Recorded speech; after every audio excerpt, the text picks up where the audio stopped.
about where this goes after.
Trimmed in red and blue, Navy helmets trimmed in red, white, and blue.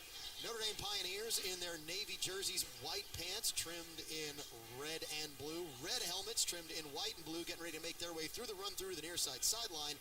And that is going to do it for the Coca-Cola pregame show as we get set for this Richetto's Road game. Your Teurlings Rebels on the road in Crowley. Notre Dame Pioneers, Teurlings Rebels, getting ready for kickoff when we come back right here on News Talk 96.5 KPEL, Teurlings Rebels Radio. If you're looking for the definition of a knowledgeable, strong, successful, and caring attorney, the answer you seek lies with Shannon Dartes of the Glen Armentar Law Corporation. A Teurlings fan with a Rebel sophomore football player, Shannon specializes in workmen's compensation and personal injury cases, and she brings a wealth of experience that comes with over 25 years as an attorney. She's empathetic, accessible, and always puts you first. Attorney Shannon Dartes, another member of the Teurlings Catholic family. Peace of mind is priceless. So is protecting everything you've worked so hard to provide for your family. Choose the State Farm agent we trust to ensure everything for our family. Brad Saloon State Farm can provide all kinds of insurance, including home, auto, boat, and so much more. Call Brad Saloon State Farm at 337-981-4990. Trust that in your time of need, State Farm is there. Brad Saloon State Farm, 337-981-4990. And we're back with breaking news. Coke Zero Sugar might be the best Coke ever. That's right, Jim. Coke Zero Sugar is a must-try for any Coke fan, so make sure... Jim. Jim. You're on the air. Ooh, yes, this tastes like the best Coke ever to me. Your thoughts, Jen? Can I have a sip? Jen, we're in the middle of reporting the news. I need to try it first. We are getting home from News and Talk. News Talk 96.5 KPEL, Brobridge, Lafayette, a Town Square Media station. That does it for the Coca-Cola pregame show. Time for kickoff. Let's head to the Summit Financial Press Box for kickoff. Teurlings Rebels, faith and football kickoff now.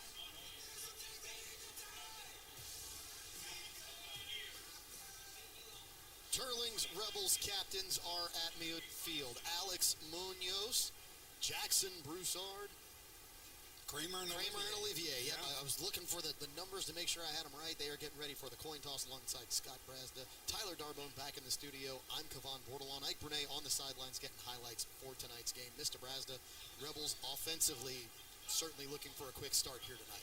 Yeah, make a statement, especially in foreign land. You know, kind of try to take the crowd out of the game a little bit, too. This will absolutely, as you said, be a rivalry game, no doubt, because these two teams have gone at it for a very long time. Rebels win the toss and defer. Pios will receive the opening kickoff here at Gardner Memorial Stadium. That means the Pios will travel north to south. They will move right to left across your radio, Android, or iPhone application. The Rebels will move left to right and will kick off here to start tonight's game. Everybody huddling up on the near side. Keys to the game for you, Mr. Brazda. Rebels making a statement on the ground. You know, you're doing it without Case and Evans, so you're going to be leaning a lot more on Ian, EDB, on Mesh, and Munoz in his legs too. So making a statement right there. Getting ready for everybody to come out to midfield as we get set for kickoff. Defensively, Scott, for the Rebels, it's got to be one of these nights where when you've got Jackson Broussard out there as your captain, he needs to make an impact. Yeah, and I think defensively you have to be, as Mikey said, you got to be a little more physical because this is a physical football team they're playing. Getting set for our invocation and for our national anthem.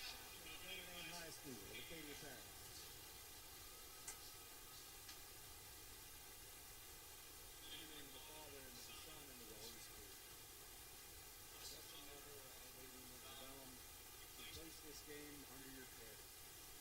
Pray for these players. Keep them safe, strong, and honorable in the way they compete. Pray for their coaches, their classmates, their families who cheer them on.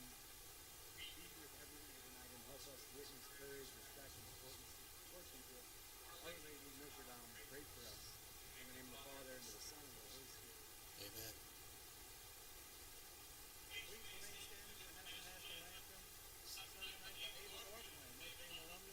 Class of 2025.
South Louisiana. Football, opening prayer, and the national anthem like that is hard to beat, Mr. Braston. And what folks, listening to us can't see is we had a Notre Dame football player holding the flag right at midfield, which Maddox Morgan, number 27, sophomore DB.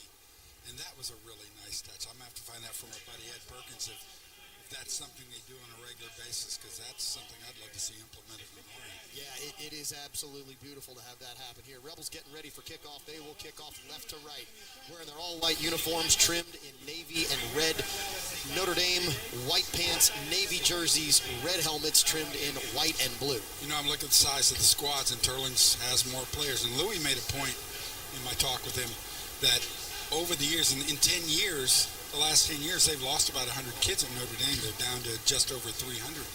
He said, we have become a decidedly 2A school. Teurlings has become a decidedly 4A school. In numbers, a absolutely correct statement, which we are getting ready for as we have Logan Boudreaux set to kick off for us here. The senior kicker has put plenty into the end zone. Let's see if he can do it here on the opening kickoff tonight. The first time the Rebels will be on natural grass this season. Boudreaux puts foot to leather. This will bounce and go out of bounds inside the 5-yard line. That means Notre Dame, Scott, starts with great field position at their own 35-yard line. And it looked like, this was a designed kind of kick that Logan was specifically trying to get it away from somebody. So the Rebel defense will come out onto the field and be tested early. That'll send the Pios. Drew Lejeune, the senior quarterback, now heading into the huddle. All right, we talked about Chavis. He's right on our side, so we'll get lots of look at Devin Chavis.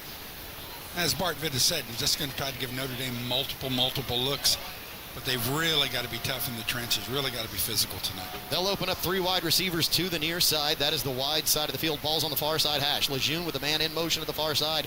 Play action, throws a little swing pass near side, almost hit in the backfield, then a block, and he's on his way to the 50, the 40, the 30, the 20. Can the Rebels catch him? They can't, and it's a touchdown, Notre Dame Pioneers. A little swing pass, blocked well, and it takes it to the house, 65 yards for the opening score for Notre Dame. Oh my, Rebels came up, and there were minimal Rebels on that side. Got a hand on him, and after that was a foot race. Who was trying to track him down? Deculus. And you thought Deculus had a great angle on him, and gosh, he had an extra gear. And Scott, they had an opportunity to take him down in the backfield and unfortunately couldn't come up with the tackle. That means Bryce Duyon, the senior wide receiver, takes it the distance. Just 14 seconds in, snap, hold, kick is up, plenty of leg, it is good, and Notre Dame has a 7-0 lead over your Teurlings Rebels. 11:46 left on the Ochsner Lafayette General Orthopedic game clock. This is Teurlings Rebels Radio on News Talk 96.5 KPEL. Thanks to those up before dawn, the sportsmen, Well, the parents, Did you think that was a block in the back? builders, to those who I'd like to see it again. I'd like to too. It looked to me like somebody got hit in the back celebrate wins. right at the point of where the tackle would have been made. This great land. I didn't get a great look at it though. It didn't look horrible, but could it have been? Relationship for years to come. Thanks for trusting Hub City Ford again and again and again. Thank you for 75 years. Teurlings Rebels trail after one play from scrimmage. The Notre Dame Pioneers get a 65-yard touchdown pass from Lejeune. And now their offense is going to be set to come on the field with the kick returners standing back at their own 7-yard line. Yeah, that's a wake-up call right from the get-go. Scott, back deep to receive our Viator for the Rebels. Looks like a new name back there, Deculus. Riley Dupuis. Is it? Check that, 22. Can't tell if it's 20 or 22. Ball is in the air, and that's going to be taken by the up-back. That is Schwander at the 20 to the 25 to the 30, and that is where the Teurlings Rebels will start after a high kick was fielded by the up-back. And the Rebels will start with decent field position of their own at their own 30 with a Chick-fil-A first down and 10. No, do what you do. Don't worry about that touchdown. Don't try to make it up all in one play. Just, how about a nice 6-7 minute drive? So here comes the Teurlings Rebels offense and their senior quarterback, Alex Munoz. Rebels will start in the pistol. It'll be Schwander behind Munoz. Lone wide receiver to the far side is Celestine. Viator lined up wide on the near side. Munoz calls for the ball. Handoff, Schwander. Schwander straight ahead to the 33-yard line. Maybe give him the 34. Short gain on the Chick-fil-A first down. Had a little gap, came straight up center, and then veered off to the right behind the guard. Officially a gain of 3, sets up 2nd down and 7. Second down and 7 for the Rebels. And also with the running game. Stay with the running game. Rebels now bring in an additional wide receiver. It's Quinn Simon. Viator will go to the slot on the far side. Handoff, Schwander straight ahead into his own offensive lineman. Schwander's hit at the 35, staying on his feet. They'll finally bring him down. It's going to be a pickup of 1, maybe 2. And Scott, Schwander had a huge hole and just completely missed the hole. He ran into the back of his offensive lineman. Yeah. You mean off to the left side? Correct. That sets up 3rd down and 5 for the Teurlings Rebels on their opening drive here, trailing by 7 on the Ochsner Lafayette General Orthopedic scoreboard.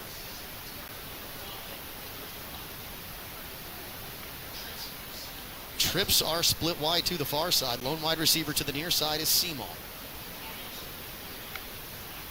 Munoz looks to his left. Under pressure, throws. It's popped up and intercepted at the 40. Hit at the 37, finally stopped, and Scott, the pressure got to Munoz as the Rebels didn't pick up the blitz, and that ball popped up in the air, picked off, and the Rebels are facing their first adversity of the 2025 season. The man blitzing just untouched. So that means that the Notre Dame Pioneers will start with tremendous field position on their second possession. Ball will be spotted at the 37-yard line, 38-yard line of the Teurlings Rebels. Can't say it enough. Be smart. Don't let your emotions get too carried away. And Scott, down and distance there hurt you because Notre Dame knew you were throwing on 3rd and 5. It allowed him to send the house. Lejeune has a man come in motion. Handoff on the jet sweep. Right side, he's got room, and there he goes.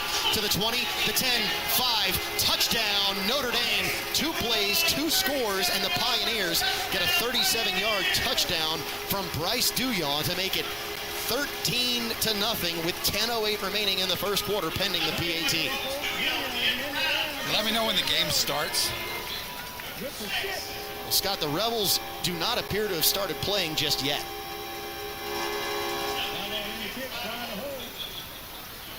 Oh my. Talk about a whirl of emotion as Notre Dame sets to kick the PAT. Kick is up, plenty of leg, and it is good. It's 14-0 Notre Dame. 10:08 left in the first quarter. This is News Talk 96.5 KPEL, Teurlings Rebels football. At Guillory Chiropractic, we offer a variety of services to help you feel your best. From chiropractic adjustments for back pain relief to prenatal care during pregnancy, our team is dedicated to providing personalized treatment plans.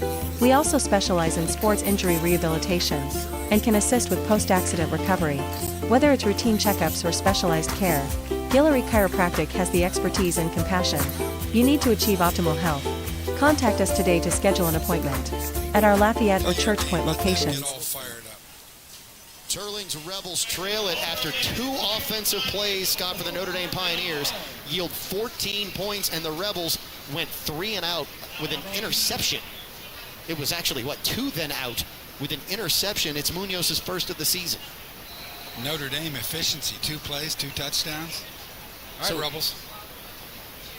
Here comes the ensuing kickoff. This is again popped up in the air. It's going to be out of bounds, and the Rebels will start with tremendous field position.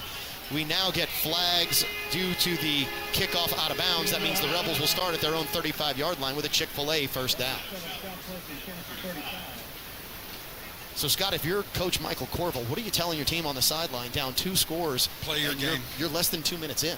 Play your game. I mean, we're 1 minute and 52 seconds into this thing. Play your game. Let Notre Dame, who's extremely fired up, and they should be. I mean, they're doing some great things, but let Notre Dame's emotions kind of run wild a little bit. Just play your game. And this is not their home opener, correct, Mr. Brazda? They played here last week, I believe. Against Ville Platte. Yep. But for all intents and purposes, considering it was Ville Platte, this really is their home opener. Munoz calls for the football. Handoff Schwander. Schwander to the right side. Schwander to the 39. He's going to pick up 4 on the Chick-fil-A first down. You know, Louis told me, he said, this is a team that's battle-tested.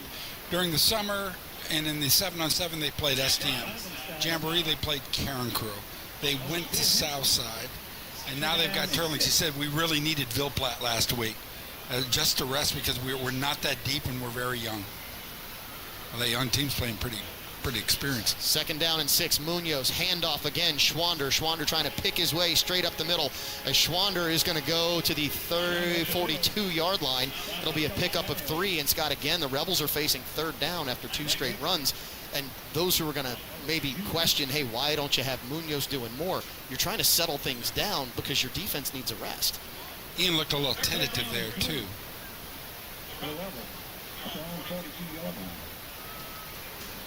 2nd down and 3. Rebels need to get to the 45-yard line.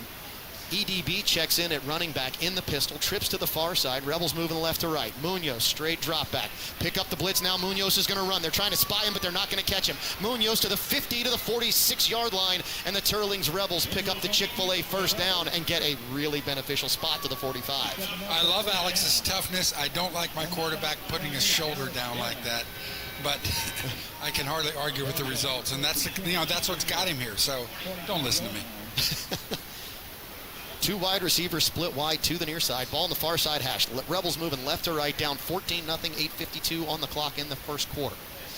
Handoff, EDB up the middle, trying to pick his way through. Short gain of about 2 on the Chick-fil-A first down and 10. Stay with the running game. Keep the clock moving and let your bodies. Your offensive line is much bigger than their defensive line. I mean, that's very noticeable from right here. Rebels getting the play from the far sideline. Celestine is going to be split out wide to the near side.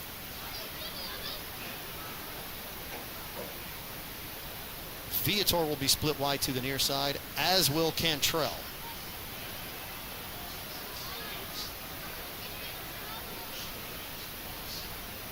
Price is along the line of scrimmage on the far side. Handoff straight ahead, that's Mesh.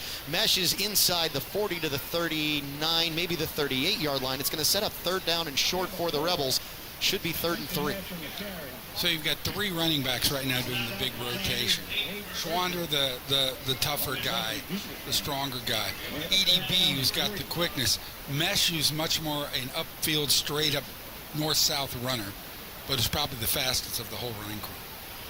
Big 3rd down and 3 for the Rebels, trailing by 2 scores early in the first quarter.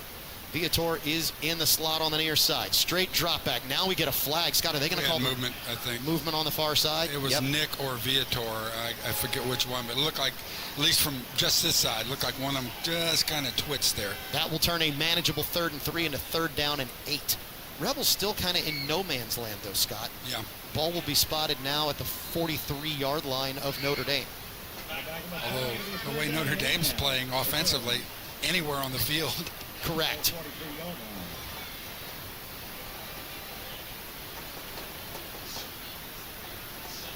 Three wide on our side, 1 wide on the left. Correct. Munoz calling for the football with Mesh in the backfield. Blitz from Notre Dame.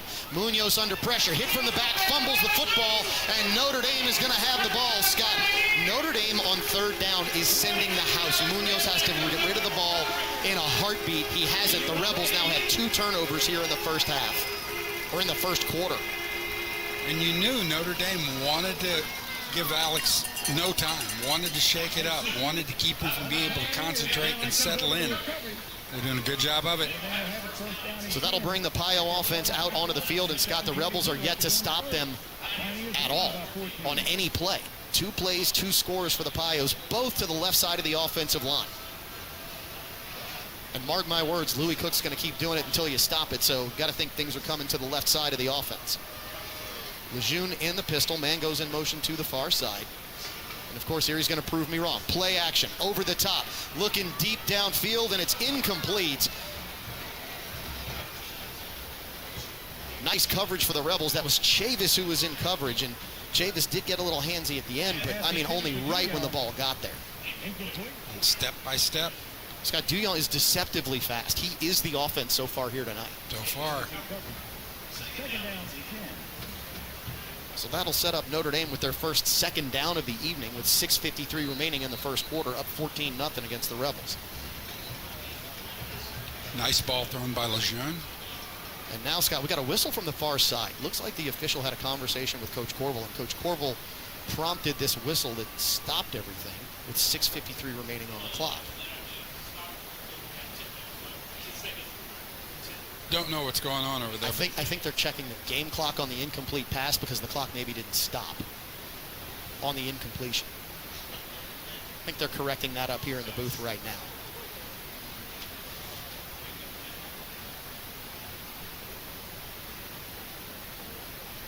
Notre Dame will use it as an opportunity to bring the offense back into the huddle. Rebels defensively are trying to get themselves arranged and try and get comfortable. Oh, because right now they're, what the Rebels always try to do, keep everyone guessing. 2nd down and 10. Lejeune again back behind him in the pistol. Lone wide receiver near, lone wide receiver far. Up back goes in motion. Pitch to the far side. Can the Rebels get to the edge defensively? They're going to miss 1 tackle, miss a 2nd across the 50, across the 45 to the Rebel 41, and that's good for a gain of 14 and a 1st down for Notre Dame.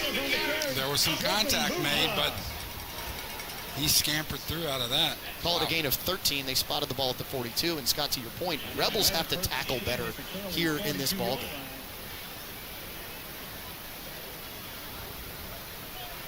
So on 2nd down and 10, the Rebels give up 13. And Notre Dame is in business in Rebel territory now. They're already up 2 scores.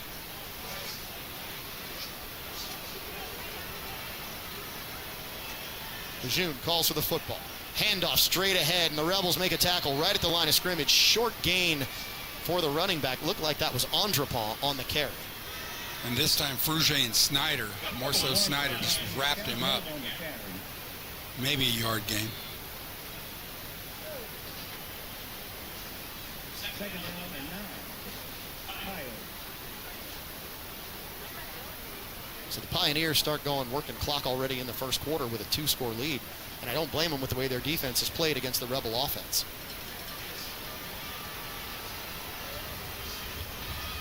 Again, Andropont dots the I in the pistol. Fake the pitch. Now they want to come back and throw it. Lejeune under pressure. Lejeune is just going to throw that away. It gets past the line of scrimmage. The Rebels get pressure. Rebels had coverage. It's going to force the first third down of the evening for the Notre Dame Pioneers. We get a timeout on the field with 5:59 remaining in the quarter. This is a hydration timeout. We'll take a timeout in the Summit Financial Press Box. Alongside Scott Brazda, I'm Kevon Bortle on 14-0. The Pios lead it on News Talk 96.5 KPEC.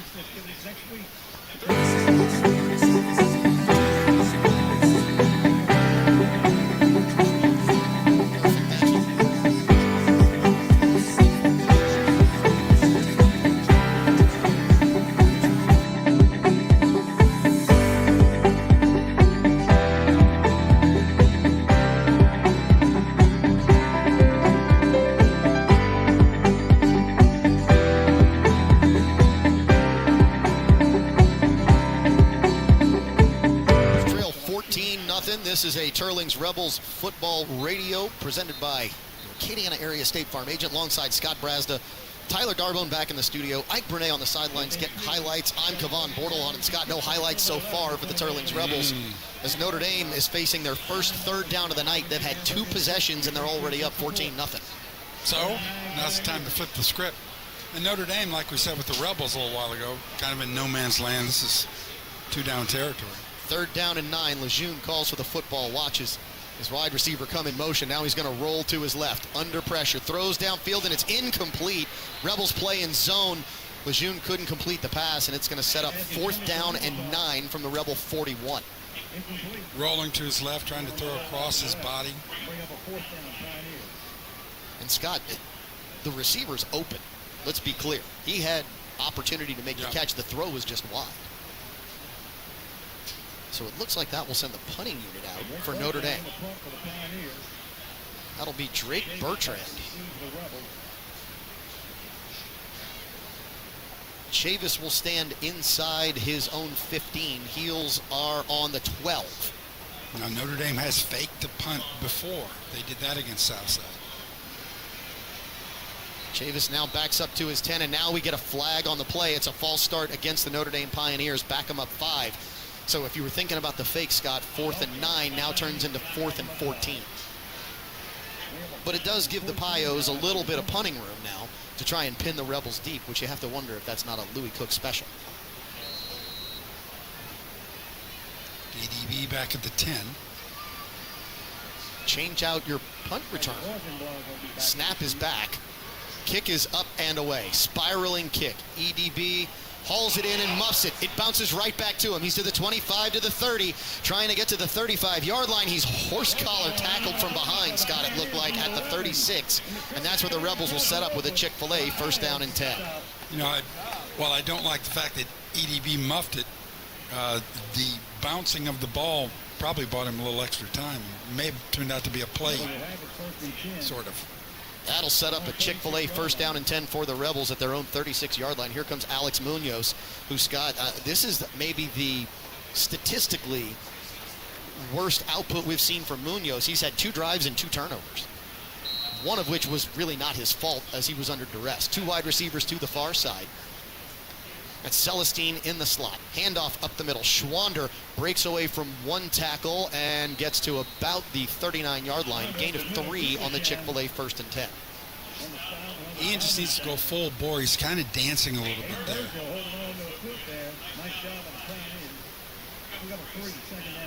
Of course, could also have a lot to do with the fact that Notre Dame's doing a nice job of plugging some holes, too. Notre Dame playing that 3-man front. Coming back to what Mikey told me, the need to be extra physical, more physical than we've been all season. Well, and Scott, the big question to me is, do you need to use the pass to set up the run here? Because Notre Dame's selling out on the run on 1st down and then blitzing on 3rd.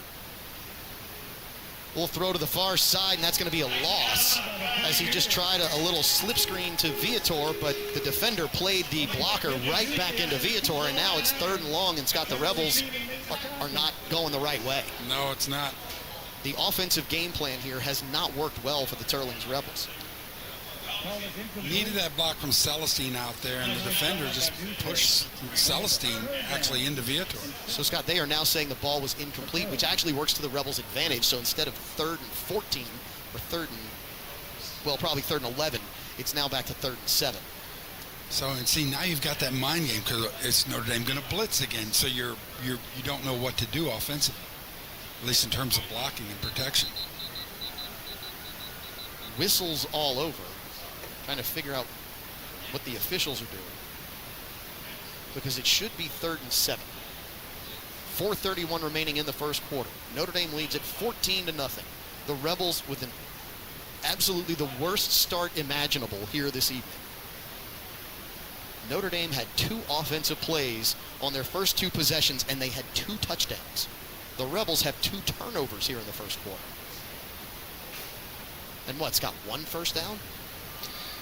Yeah, the run by Munoz. So 3rd and 7, empty backfield for Munoz. Schwander is split out wide to the near side, trips to the far side. Munoz looking to throw. Throws to the far side, and it's up in the air. Defender played it tight. He was looking for Simon. It's incomplete. And that is going to make 4th down and 7 for the Rebels from their own 39-yard line. You had Munoz out of sorts, having to throw quickly, having to throw with after 1 or 2 quick steps. So out comes the Rebels punting unit. I think he just tried to force that ball too, tried to make something happen.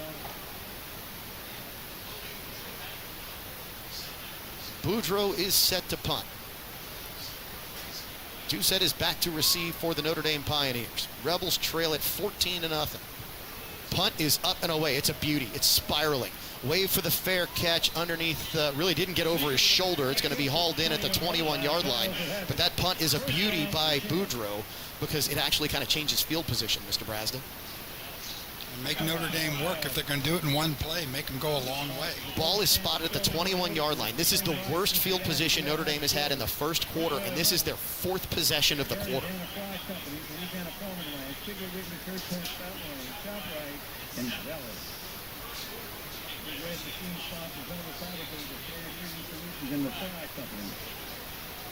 Lejeune comes to the line of scrimmage with Laverne as the running back. 2 wide receivers to the far side. Lone wide receiver to the near for Notre Dame is Douillon.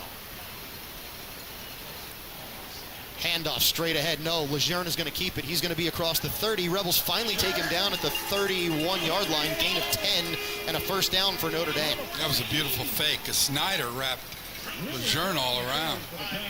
Yeah, Scott, I thought Lejeune had the ball. Or Bryce Douillon. Check that, yes.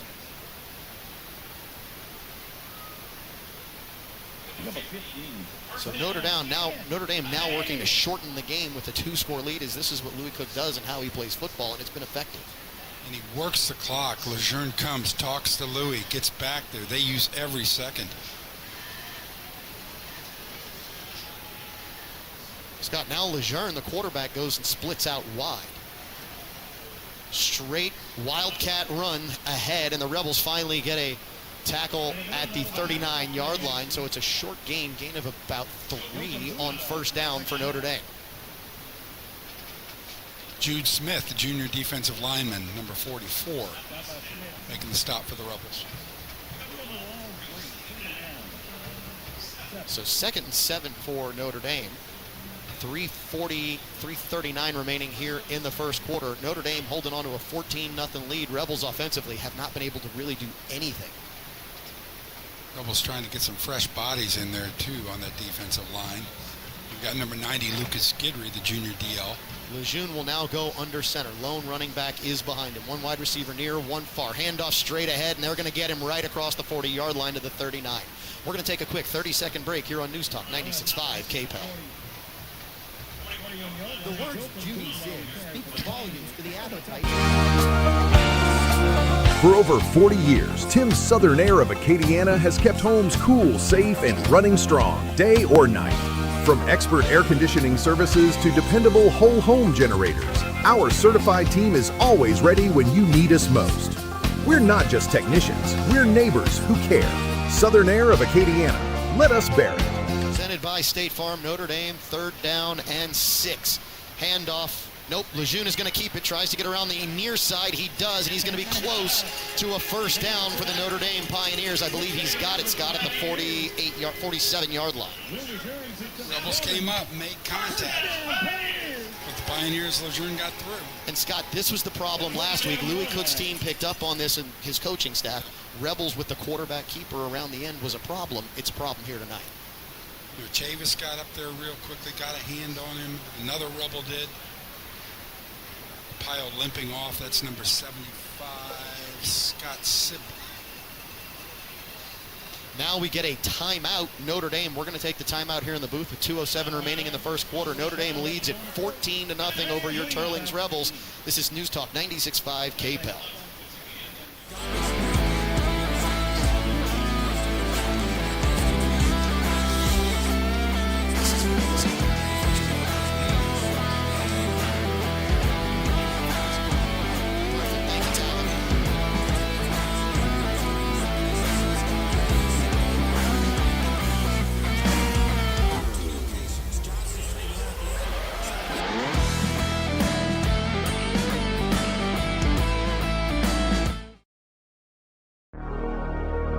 Presented by your Acadiana area State Farm agent alongside Scott Brazda. Ike Brunet on the sidelines. Tarler Darbone in the studio. I'm Kevon Bordelon. Scott, the Rebels could not have asked for a worse first quarter, down 14-0 with 2:07 remaining. Well, you know why all this is happening, because Greg Audemont is at the ballgame. I was actually about to say, Greg hasn't made a game all year, I believe. Now he shows up and this happens. Mm-hmm. I'm just saying. First down and 10 for the Pioneers from their own 47-yard line. Lejeune is in the shotgun. 2 wide receivers to the far side, 1 to the near. Lejeune keeps the ball, and he is not going to get anything as the Rebels sniff that one out. The mesh point was played well defensively by the Rebels. Trying to take it right up the middle, and the Rebels clogged it up real quickly. Fruge and Berard.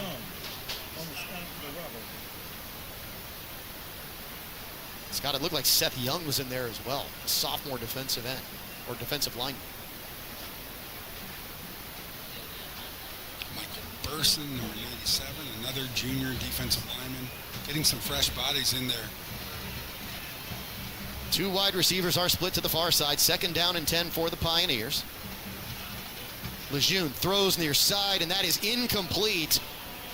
Duyon thought he had it. That actually hit the turf, though, before he could pick it off of it, which sets up 3rd down and 10 and stops the clock at 1 minute, 20 seconds left on the Ochsner Lafayette General Orthopedic game clock in the first quarter. See, every play, Lejeune comes and talks to Louis Cook and to the coaches. Now, on this one, they're not able to eat clock because the incompletion did stop the game clock. But that sets up 3rd down and long. Notre Dame has converted on this previously. We'll see what happens here on 3rd and 10 from the 47. Straight drop back for Lejeune. Looks to his right. Throws. It's incomplete. Duyon couldn't hang on. He was open. Rebels in pursuit. Don't know that he would have gotten the first down. But regardless, now it's 4th down and 10. Notre Dame Pioneers are actually going to send the punting unit out onto the field. Jackson Broussard was a couple steps behind him, but shadowing him the whole way. But no, Lejeune was wide open.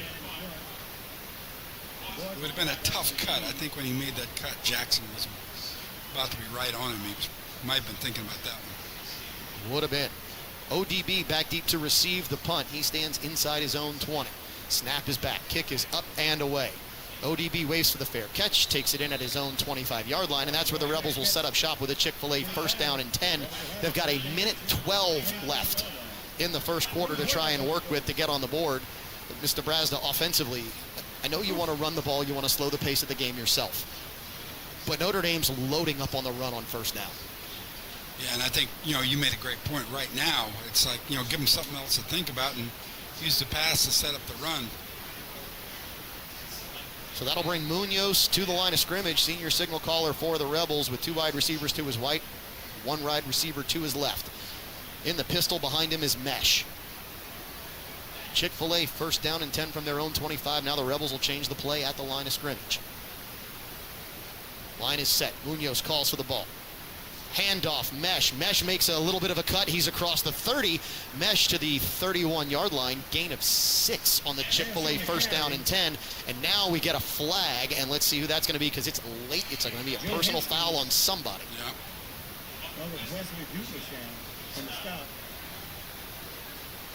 This is an unsportsmanlike conduct somewhere, Mr. Brasden. I did not see. Dead ball, personal foul against Notre Dame. That's going to give the Rebels 15 yards and a first down. Something happened, and Scott, that had to be late after the play because... Oh, everybody was up. Yeah, everybody was up when the flag was thrown. Nice little run by Mesh as he went off of left tackle, and then he scooted back and went right up the middle for a little. Well, best run of the night by someone other than Alex Munoz. That brings the ball all the way up to the 46-yard line, sets the Rebels in a little bit of business. 1:01 left in the first quarter. Munoz, as the Rebels go quick. Play action. Now he wants to throw. Now Munoz is going to run. Munoz with a stiff arm, and Munoz is hit right at the sidelines, just shy or right at the 50-yard line. That's a beneficial spot, Scott. It looked like he was hit before the 50, but the Rebels will pick up 4 on the Chick-fil-A first down. Ball spotted now at the 50. Good coverage by the Pios because Alex kept looking as he rolled. Just wanted to drop it off, just do a little dink pass, and he didn't have any room for even that. Schwander's back in. Twins are wide to the far side. Lone wide receiver to the near. Handoff, Schwander. Schwander with a little bit of room. Schwander goes over a man at the 37-yard line. Or they check that the 43 to the 41. And that's going to be good for a Chick-fil-A first down for the Teurlings Rebels. If anyone on that running back core is just going to put his helmet down and do a Tanner Brinkman, that's Schwander. That is going to do it for the first quarter. Teurlings Rebels trail 14-0 to the Pios of Notre Dame. Can they get it going here in the second quarter right here on News Talk 96.5 KPEL? Your interest makes us happy. We know how hard you work for your money. Let us show you how hard your money can work for you. Home isn't just a place, it's where life happens. At the LaLuck Group, we've helped families take that first big step and then the next. From starter homes to forever homes, we're here for the moments that matter most. Because the best real estate experience doesn't just find you a house, it helps you build a life.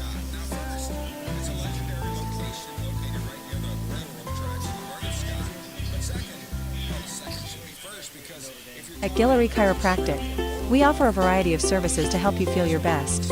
From chiropractic adjustments for back pain relief to prenatal care during pregnancy, our team is dedicated to providing personalized treatment plans. We also specialize in sports injury rehabilitation and can assist with post-accident recovery. Whether it's routine checkups or specialized care, Guillory Chiropractic has the expertise. Quarter, it's a Richetto's road game. Chick-fil-A first down and 10 for the Rebels. Now the teams have swapped sides. Handoff right side. That's going to be Schwander. He's inside the 40. He's going to pick up about 4 on the Chick-fil-A first down to the 38-yard line of the Notre Dame Pioneers. Deepest penetration of the evening so far for the Teurlings Rebels, Mr. Brasden. Taking the handoff and just being patient. I know there were a couple times I told Schwander just to go for it, but right there, waiting for it to develop, he found that little crease. Almost 4 yards. EDB checks in. 2 wide receivers are wide to the near side. Rebels now moving right to left here in the second quarter. That is Celestine in the slot. Viator is split out wide. Receiving press coverage is Viator. Handoff EDB. He's going to be swung down right at the line of scrimmage. I think they swung him over for a 1-yard gain. And that's going to set up third down and long, Mr. Brasden. Still haven't been throwing that ball early on. I know, Scott. It's almost like the Rebels are going against what has been their nature in the first 2 games. As number 1, Munoz is under significant pressure. Number 2, it's been all press coverage. If you watch the wide receivers, the defenders start off. I mean, watch how close they are. The defenders look like they're almost lined up in the neutral zone at cornerback. That's how tight they are. They're checking with the official. third down and long. Munoz now rolls to his left. Munoz to throw. He throws downfield. He's got Celestine. It's incomplete. Celestine was open in the end zone. It hit him in the hands, and he couldn't hang on. Well, he was diving when it hit him in the hands, but he was wide open. Had to come back a little bit for it. That sets up 4th down and 6 for the Rebels from the 38-yard line of Notre Dame. Scott, the Rebels offensively are going to go for it. They're down 14-0, 10:30 remaining here in the second quarter. And the first down is of the utmost importance here on this drive. Trips are wide to the near side. Mesh is in the backfield behind Munoz. Lone wide receiver to the far side is Seymour. Straight drop back. Now rolling. Munoz is trying to get away, and he's going to be sacked, Scott. They sent the house, and I'm trying to figure out how we have nobody open, but everybody else is on Munoz. Yeah. And Scott, the Rebels, just nothing going on offense here.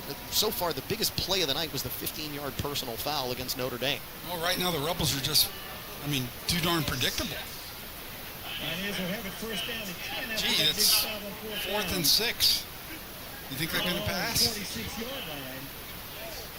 My question is, I'm wondering, where's A.J. Price and where's Andrew Viator tonight? I think part of it is, Alex doesn't have any time to really look and find anyone. Fair. You're not giving them anything to think about. You're being very, very predictable. 1st down and 10 for Notre Dame at their own 46-yard line after the sack. Lejeune goes under center. Handoff straight ahead and engulfed right at the line of scrimmage is the running back. It's going to be no gain. Sets up 2nd and 10. Frugier and Jude Smith, the junior, a couple tackles now for number 44. And of course, Mr. Frugier doing what he does. Good stuff. That sets up 2nd down and 10.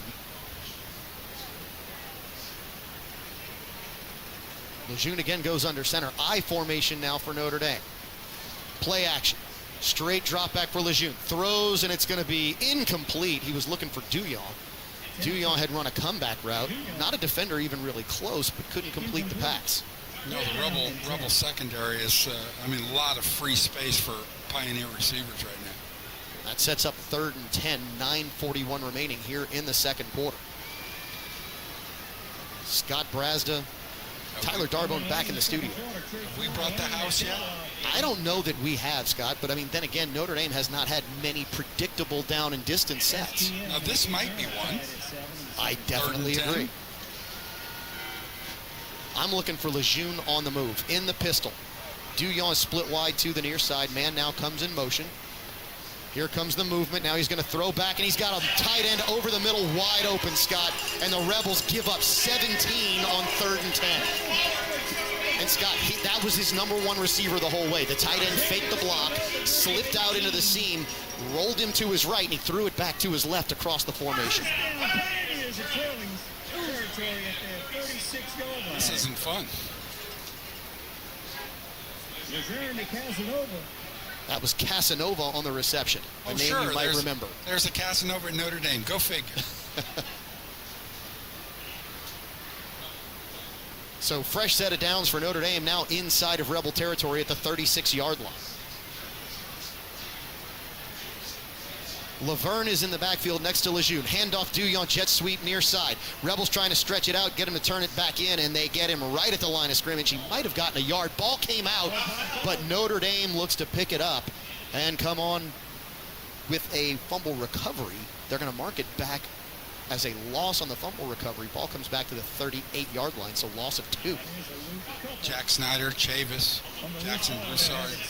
Classic Notre Dame names like Casanova. I was checking. There's a Hinskins. It's got to be a Hinskins. Yep. Is there a Zombrecker? Usually there's a Zombrecker on the Notre Dame roster, too.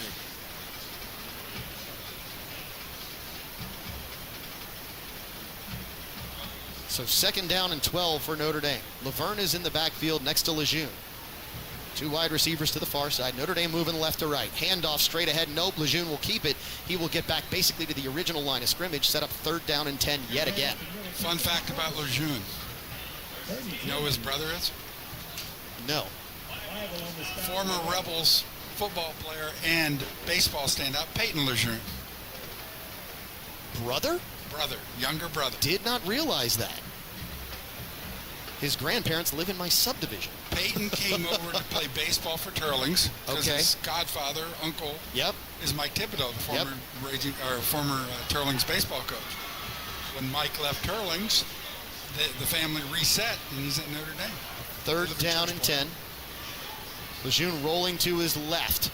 Throws over the middle, and it's caught again by Casanova. And Scott, that pass had eyes because it went through the hands of two Rebel defenders to get to Casanova and convert for the first down.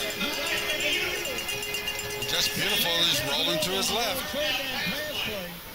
Scott, first of all, the offensive mindset here is dramatically different. We are trying to use Munoz in the pocket. Watch him roll Lejeune on almost everything he does. Especially on third down when you know you're going to potentially face pressure. He's not staying in the pocket and staying static. He's moving, which sets up a scenario where you can convert a heck of a lot easier. Lejeune now goes under center, and you got a whistle, Scott. So timeout on the field, timeout in the booth. Rebels trail 14-0, 6:52 remaining here in the second quarter. This is Teurlings Rebels Radio on News Talk 96.5 KPEL. Heating and air conditioning in southern Louisiana isn't Perfect, thank you. since 1962. I don't like it. Keeping your home warm in the winter and cool in the summer is an investment. Quality new control. Q-Val's heating and air conditioning. Insured. 337-217-1690. We don't blitz. And so Teurlings Rebels football right here on News Talk 96.5 KPEL alongside Scott Brazda. Tyler Darbone back in the studio. I'm Kavan Bordelon. Mr. Brazda, Rebels trail 14-0 and find themselves in a really bad situation here in the second quarter with a first down and 10 inside their Hub City Ford red zone at the 18-yard line. not putting any pressure on the quarterback. And now Notre Dame figured out Teurlings was starting to ISO on the run, and now they've given you other things to think about with the passing game. Flag on the play. I think we get a false start here, Mr. Brazda. Yep, false start on the offense. Back them up 5 yards. Okay, we need about 10 more like that. Well, Scott, the Rebels have given up third down and 10 twice on this drive, both times to the tight end. Third and 17, or 17 on a... Correct, third and 10. Lejeune will now sub in and come. I mean, Notre Dame's having one receiver, and we have 5 defenders around him, but not aggressive out there in that secondary right now either. Lejeune will go under center. Lone running back behind him. 2 wide receivers near side. Handoff right side is Laverne. Laverne is going to get inside the 20 again, and he is now taken down at the 19-yard line. Carter Maha out there. I think that's the first time we've called Carter's name, and Deculus helping out. That sets up second down and 10 after the gain of 5 on first down.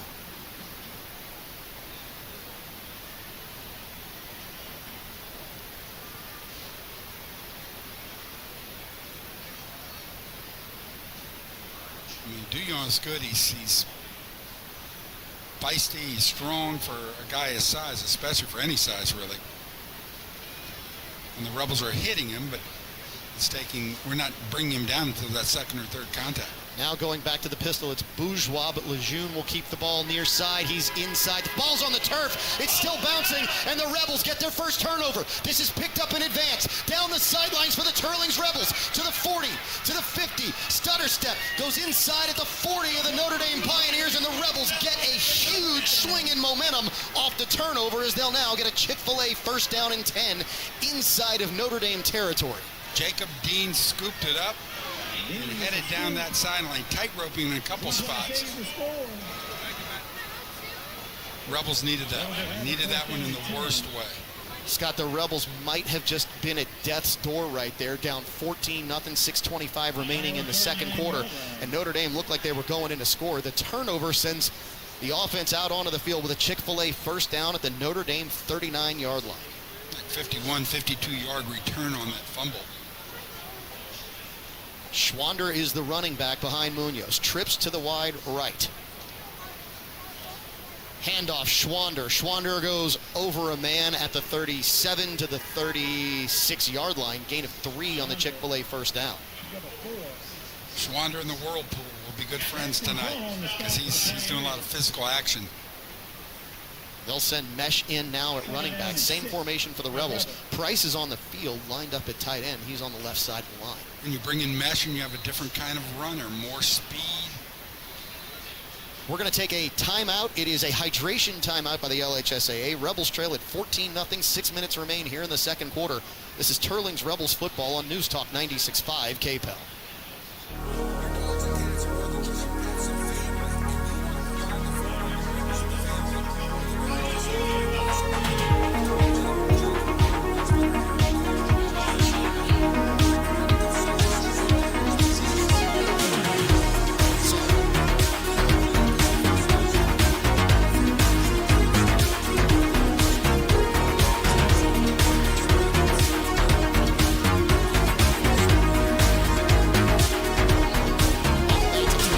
Football alongside Scott Brazda, Tyler Darbone back in the studio, Ike Brunet on the sidelines trying to get some highlights. Mr. Brazda, not much for the Rebels. They trail 14-0 with 6 minutes remaining in the second quarter, but they have maybe a little offensive chance at life after the fumble recovery, and now second down at the 36-yard line of Notre Dame. Yeah, if you're paying for highlights right now, we're not going to charge you, but we could be getting close. Mesh in at running back. Twins are split wide to the far side. Munoz calls for the football. Handoff, no. Now Munoz is going to keep it. He's going to get to the 35, and that's going to be about it. Set up 3rd down and 5 for Notre Dame. For the Rebels, rather. Notre Dame thought there was a fumble. There wasn't. Rebels are definitely in 4-down territory here, Mr. Brazda, and they gave him no gain on the play, so they did not give him the 35. Didn't we throw for almost 400 yards last week? We did.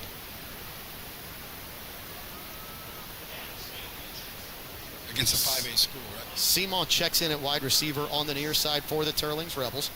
Notre Dame showing that they're bringing the house, do they? They do send an extra man. Munoz now rolls back to the near side. Munoz throws downfield. He's looking for a man. It's over the head of Seaman, and Munoz wants that one back, Scott.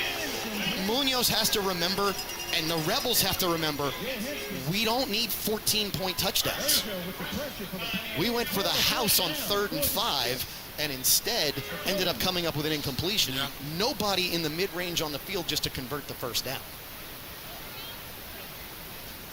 And that will send the Rebel punt unit out onto the field. Scott, as the Rebels, I guess, are just looking to play field position from the Notre Dame 36-yard line.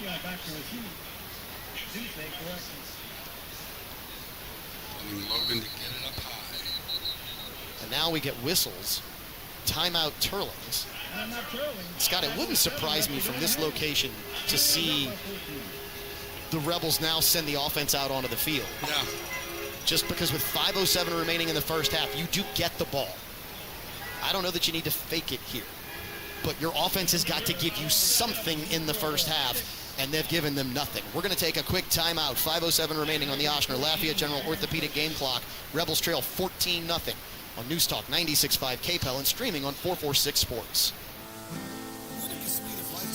Home isn't just a place, it's where life happens.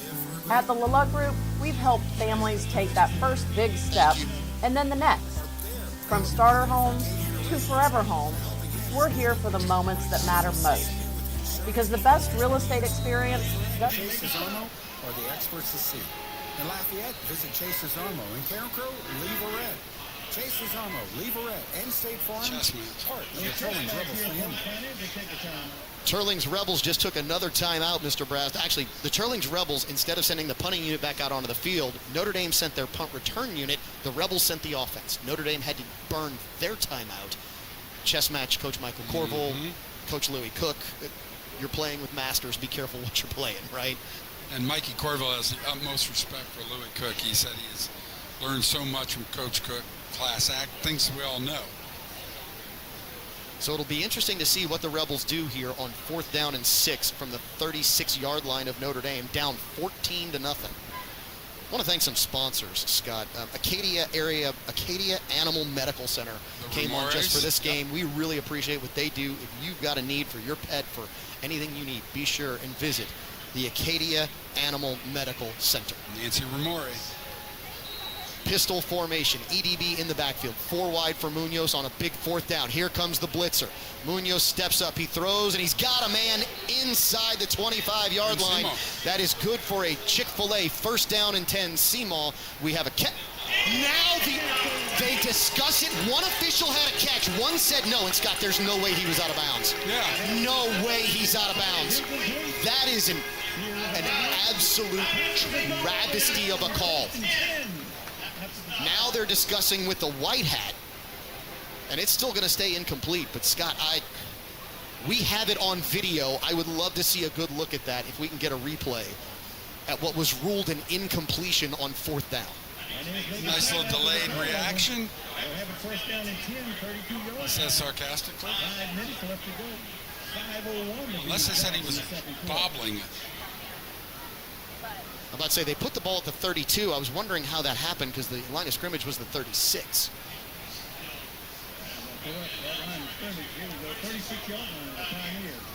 The only thing I can think of is that Quinn didn't have. Scott, you had one official saying it was, and Lejeune calls for the football on 1st down. Casanova goes in motion for Notre Dame. Pitch to the far side, that ball's on the turf. Notre Dame is now in trouble way back at their 21-yard line, and the Rebels get the tackle for a loss.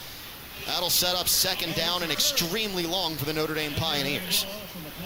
Carter Deculus getting back there to wrap him up after the loose ball.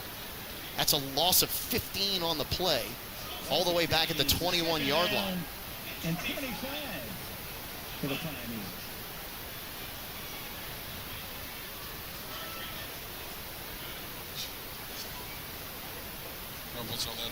Word from the replay is it looked like he had control and he was well in bounds.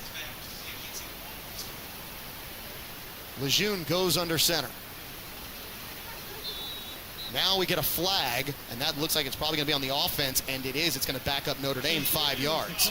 3rd or 4th one like that for the Pios. Scott, do you wonder if you're seeing some early movement from the offensive line, and that's maybe been going on part of the game? And finally they're noticing, or finally they're listening to suggestions from the Rebel coaching staff? 4:12 remaining in the 1st half. Rebels trail it 14-0. Notre Dame's first 2 plays from scrimmage went to the house, and that is the difference in the game. The Rebel offense really has not done anything here so far this evening. Now with the penalties, you can't let them out of this. 2nd down and 30 for Notre Dame. I formation. Draw play, and he's going to be hit almost immediately. He'll surge past the 20 to the 21, pick up 5 is Douillon, and that's going to be 3rd down and 25. We've got a timeout to use, but are they trying to save it for what may be a final push if we get the ball back, if we don't give up? 3rd and 30. Ball is spotted at the 21-yard line. They need to get to the 46 to convert the 1st down. And Notre Dame is just working clock here, as they don't want the Teurlings Rebels with an opportunity, if they could do something and score, to double up, because Rebels will get the ball to start the 2nd half. Lejeune sends Casanova in motion. Now he's going to pitch. He's going to throw back to Douillon on the far side, and the Rebels have good pursuit. Tackling, ball's on the turf again. Did the Rebels get this one? Don't know if they did or not, but the Rebels get the tackle and will force the punt at worst by Notre Dame. Now, we're going to take a quick break here. I know that we don't necessarily have any timeouts left. We have an injured player on the field. We always ask that if you have an injured player on the field, regardless of the team, you say a prayer at home, because these young men's lives go on after this game ends. So we're going to see if we can queue up a very quick 30-second timeout. We'll take the injury timeout up here in the Summit Financial Press Box and come back with more Teurlings Rebels football right here on News Talk 96.5 KPEL and streaming on 446 Sports.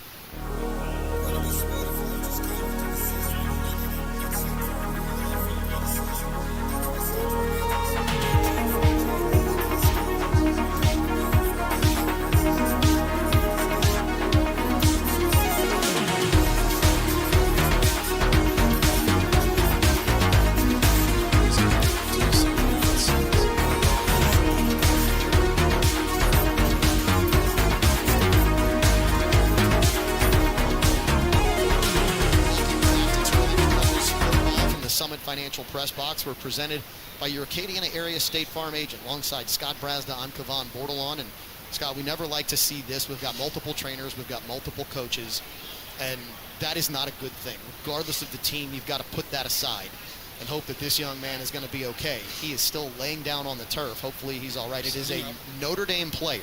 Now we can see that. I couldn't even see that. All I could see was white pants. He is sitting up, and he is going to make his way off. 54? Yeah, it looks like under his own power. That is a beautiful thing to see. Round of 54, applause. Brody Lejeune.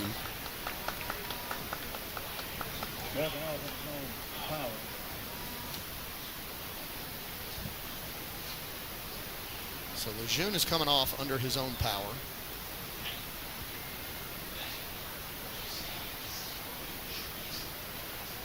And that sets up 4th down and extra long for the Notre Dame Pioneers as EDB stands back to receive the punt at the 50-yard line.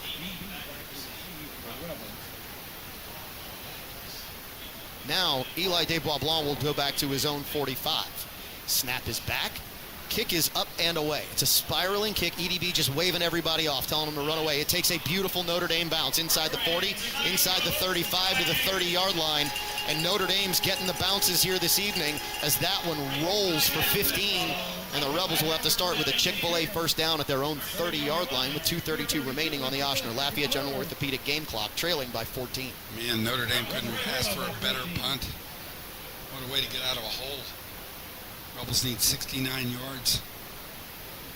Ball officially at the 31.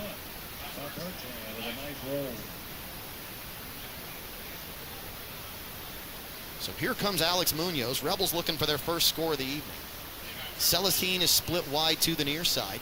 Now he'll go wide to the far side. He will stand to the outside of Andrew Viator, who's in the slot. Mesh is in the backfield. Play action to Mesh. Munoz drops back, throws, and it's way overthrown. Scott, he had Celestine down the sideline and Viator down the middle and missed both of them. And both had 2 or 3 steps.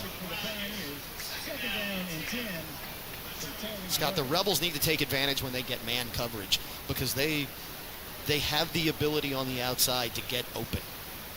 It's zone coverage that appears to be giving Munoz problems here this evening.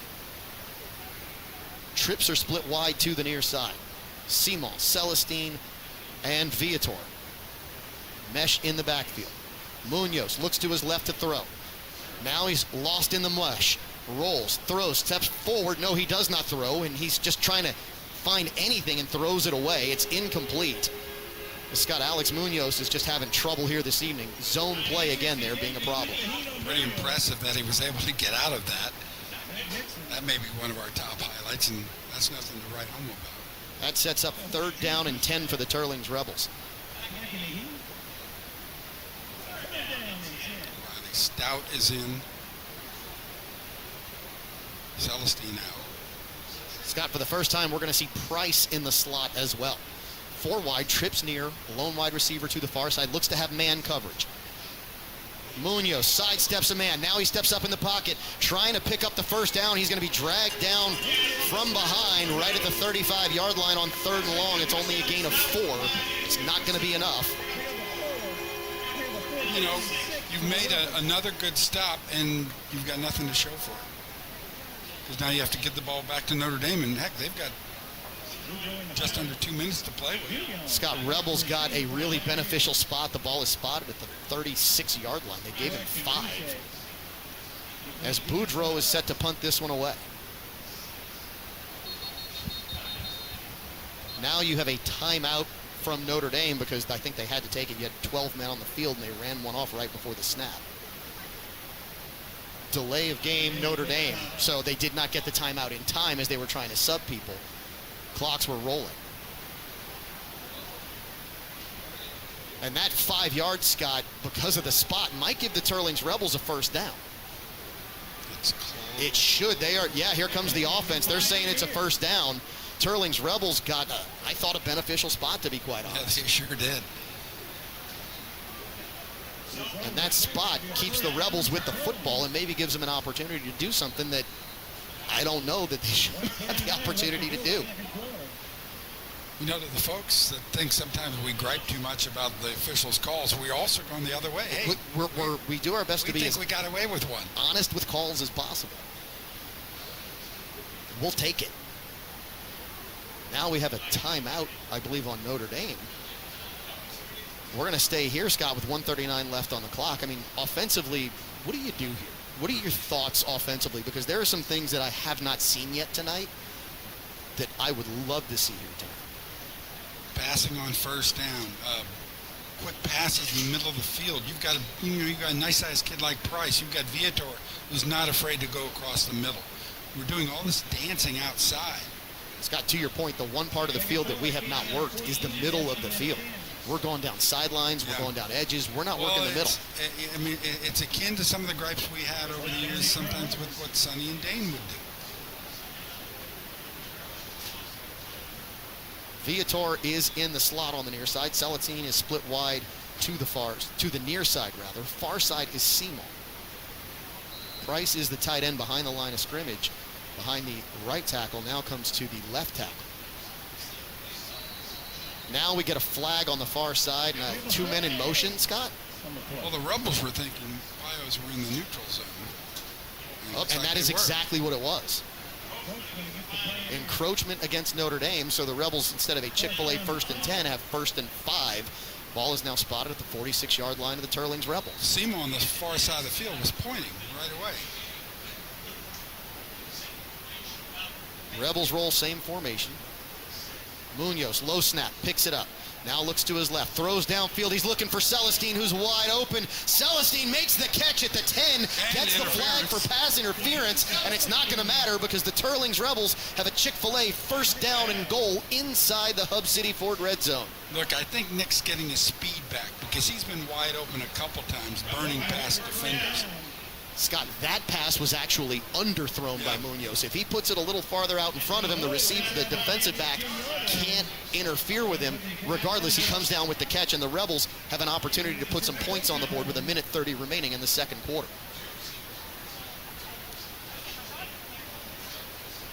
It's Mesh in the pistol behind Munoz.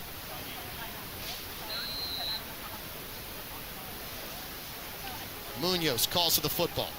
Fakes the handoff to Mesh, keeps it, just goes right side. He's going to be to about the 5-yard line, maybe the 6. We'll see where they spot it. It's going to set up 2nd down and goal for the Teurlings Rebels. Nice little fake. I mean, I think much of us thought Mesh had gotten the ball. Rebels hurrying up. Rebels need to snap the football. They'll get them with 12 men on the field. They do. The official doesn't call it. Handoff up the middle. It's going to be inside the 5, down to the 2, set up 3rd down and goal.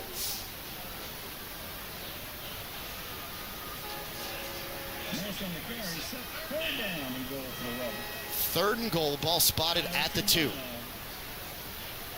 45 seconds on the clock, and Scott, the clock is running. Rebels have a little confusion on 3rd and goal as they now have 38 seconds. Jumbo formation. 2 wide receivers to the far side. Munoz calls for the football on 3rd down. Munoz is just going to keep it. Then we get a flag on the far side. Delay of game, or nope, not delay of game. Did the Rebels move? Maybe 2 men in motion because they look confused. Yeah, people running in and running Encroachment on the defense, Scott. Now, again, this is where I hate a defensive penalty that stops what probably was a touchdown. The defense gets the advantage by encroaching there. They should have let the play, or that play, because that's the rule. The officials got it right, but the rule can give the defense an opportunity to end up coming away with a win by creating a penalty. 3rd and goal from the 1.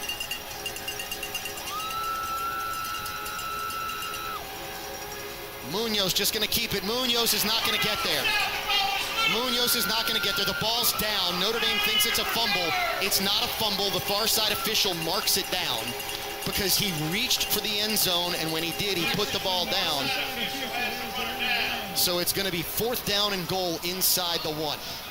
24 seconds on the clock.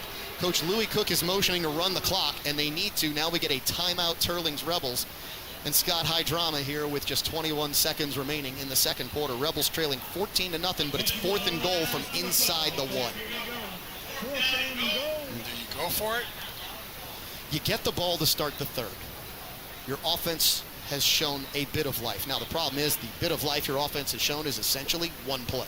One, I'd swap people out. I'd get Schwander in there. He's your power back. Scott, if you have a brotherly shove in your offensive you playbook, mean a tush?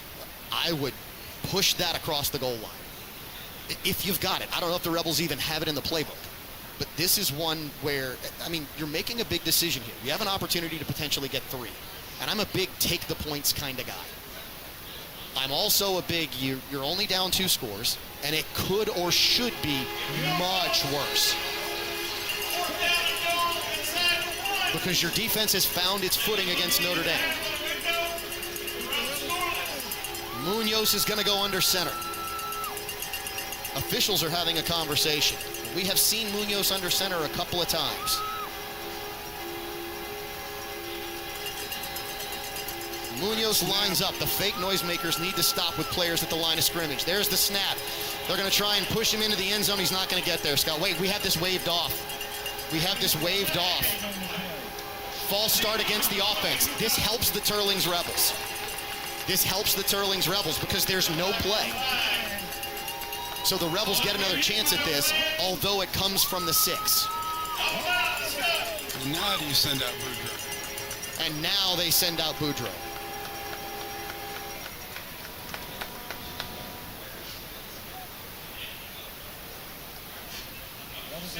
See, a golden opportunity. Well, Scott, you had the ball first down and goal from the 9. You didn't throw it once. You didn't roll Munoz out once. You're trying everything against the middle, and you're losing that fight pretty much all night. So that'll be Boudreaux attempting to kick the PAT. 21 seconds remain on the clock here in the first half. Snap is back. Hold is down. Kick is up for a glorified PAT. Boudreaux puts it through, and the Rebels get on the board. 14-3 with 18 seconds remaining here in the first half. And Scott, if you were the Rebels, that's a loss. If you're Notre Dame, that's a win. Yeah.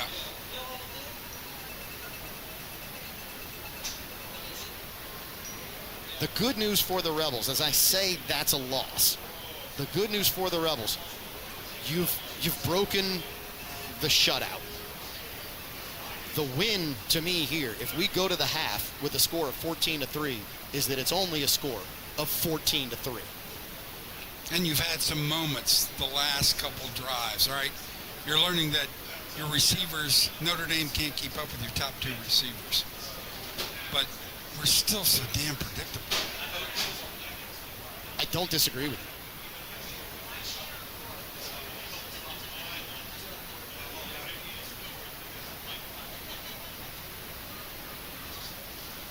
So Boudreaux's set to kick off.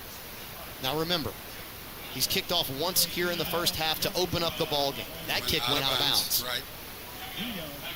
He's trying to angle away from returners. Correct. I think he's trying to avoid Douillon, Scott, on the far side, who had, I believe, both of the touchdowns to start the ball game. Bryce Douillon. And instead, he is going to kick it directly to Douillon. That's going to bounce and go out of bounds. So they'll start at the 35. And Scott, I don't know if Boudreaux knew where Douillon was on that. We're working sidelines and we're finding penalties.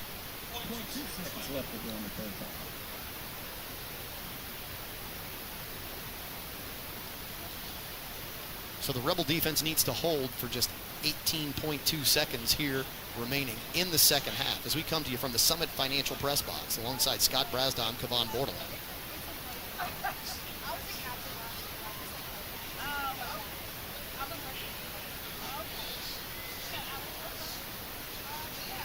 Lejeune comes to the line of scrimmage. He will be under center for Notre Dame as they start from their own 35-yard line. I formation. Straight drop back, handoff on the draw, some room to the right side. Now up the middle, he's across the 45-yard line, and that'll be a Pio first down at the 46 with 11 seconds remaining on the clock here in the first half. They'll give him the 47, which looked to be the appropriate spot. Notre Dame will clock it with 4.6 seconds remaining here in the first half, which means they'll get one more snap of the football before we go to the half, Mr. President. question is, can Lejeune, you think, can he reach the end zone for it? And why would you even try, or just run the football and hope you get something big? He's throwing a nice ball about 40 yards or so downfield, but between Gates, Statue of Liberties. I don't know. That's a really unique one. I don't know if I see Louis doing that kind of stuff. Louis old school. Successfully old school. Here we go at the line of scrimmage. Now we'll get a timeout. Delay of game, check that, not a timeout, which will back him up 5 yards.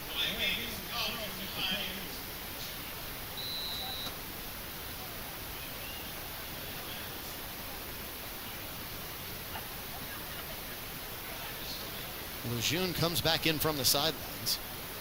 Rebels trail it 14-3. I fully expect to see Lejeune just take a knee. Yeah, to me, either throw deep, Hail Mary, or you take a knee. Lejeune, hands off on the draw. They're trying to get something going. Far side, nice little run to the 50, to the 49-yard line, and that's going to do it for the first half. Rebels trail 14-3 to the Notre Dame Pioneers here on Teurlings Rebels Radio after 2 quarters. We'll come back with the halftime show here on News Talk 96.5 KPEL and streaming on 446 Sports. At Guillory Chiropractic, we offer a variety of services to help you feel your best. From chiropractic adjustments for back pain relief to prenatal care during pregnancy, our team is dedicated to providing personalized treatment plans. We also specialize in sports injury rehabilitation and can assist with post-accident recovery. Whether it's routine checkups or specialized care, Guillory Chiropractic has the expertise and compassion you need to achieve optimal health. Contact us today to schedule an appointment at our Lafayette or Church Point locations.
Start a rewarding career as an emergency medical technician sooner than you think. The National EMS Academy, a division of Acadian Ambulance, can train you in just 12 weeks at their campuses in Alexandria, Baton Rouge, Covington, Lafayette, Lake Charles, New Orleans, and Thibodaux. Students who complete the class and pass the National Registry exam are eligible to work for Acadian Ambulance. Classes start soon. Learn more at becomeamedic.com. For over 40 years, Tim's Southern Air of Acadiana has kept homes cool, safe, and running strong, day or night. From expert air conditioning services to dependable whole home generators, our certified team is always ready when you need us most.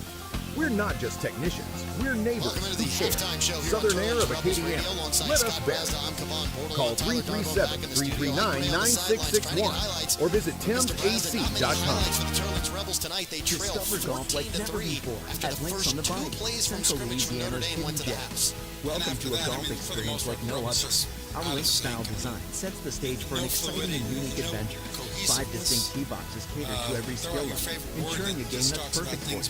And when you're ready to refuel, head to Becky's Bunker Club for dining with a view. And gear up in our pro shop, ready to elevate your golfing experience. Tee off at Links on the Bayou today. Links on the Bayou, redefining the way you enjoy golf. Has not connected anything tonight. Home isn't just a place, it's where life happens. At the Luluk Group, we've helped families take that first big step and then the next. From starter homes to forever homes, we're here for the moments that matter most. Because the best real estate experience doesn't just find you a house, it helps you build a life. Exactly what Louis Cook wanted to do was to get Munoz off his game. Scoring tonight, do you think that first long touchdown for Notre Dame just threw the Rebels completely maybe off their game here tonight? Yeah, I mean, I think at least for a while, but it's certainly a punch in the face. It should have been a wake-up call. But instead, they did it again. What do you do as you think about the Rebels' offense? Because they did get 3 at the end of the half. They got the advantage of a penalty. They got a bigger pass play connected. The Rebels' wide receivers have been open here this evening. One, you've got to give Munoz time. I want Alex on the move more. I want Alex rolling out. I want Alex rolling to his right more. Join the 446Sports family. Right now, it's a drop back, and he's just having to run. He's been Houdini a couple times, getting out of some trouble. But I mean, that's not the way you want to live this thing.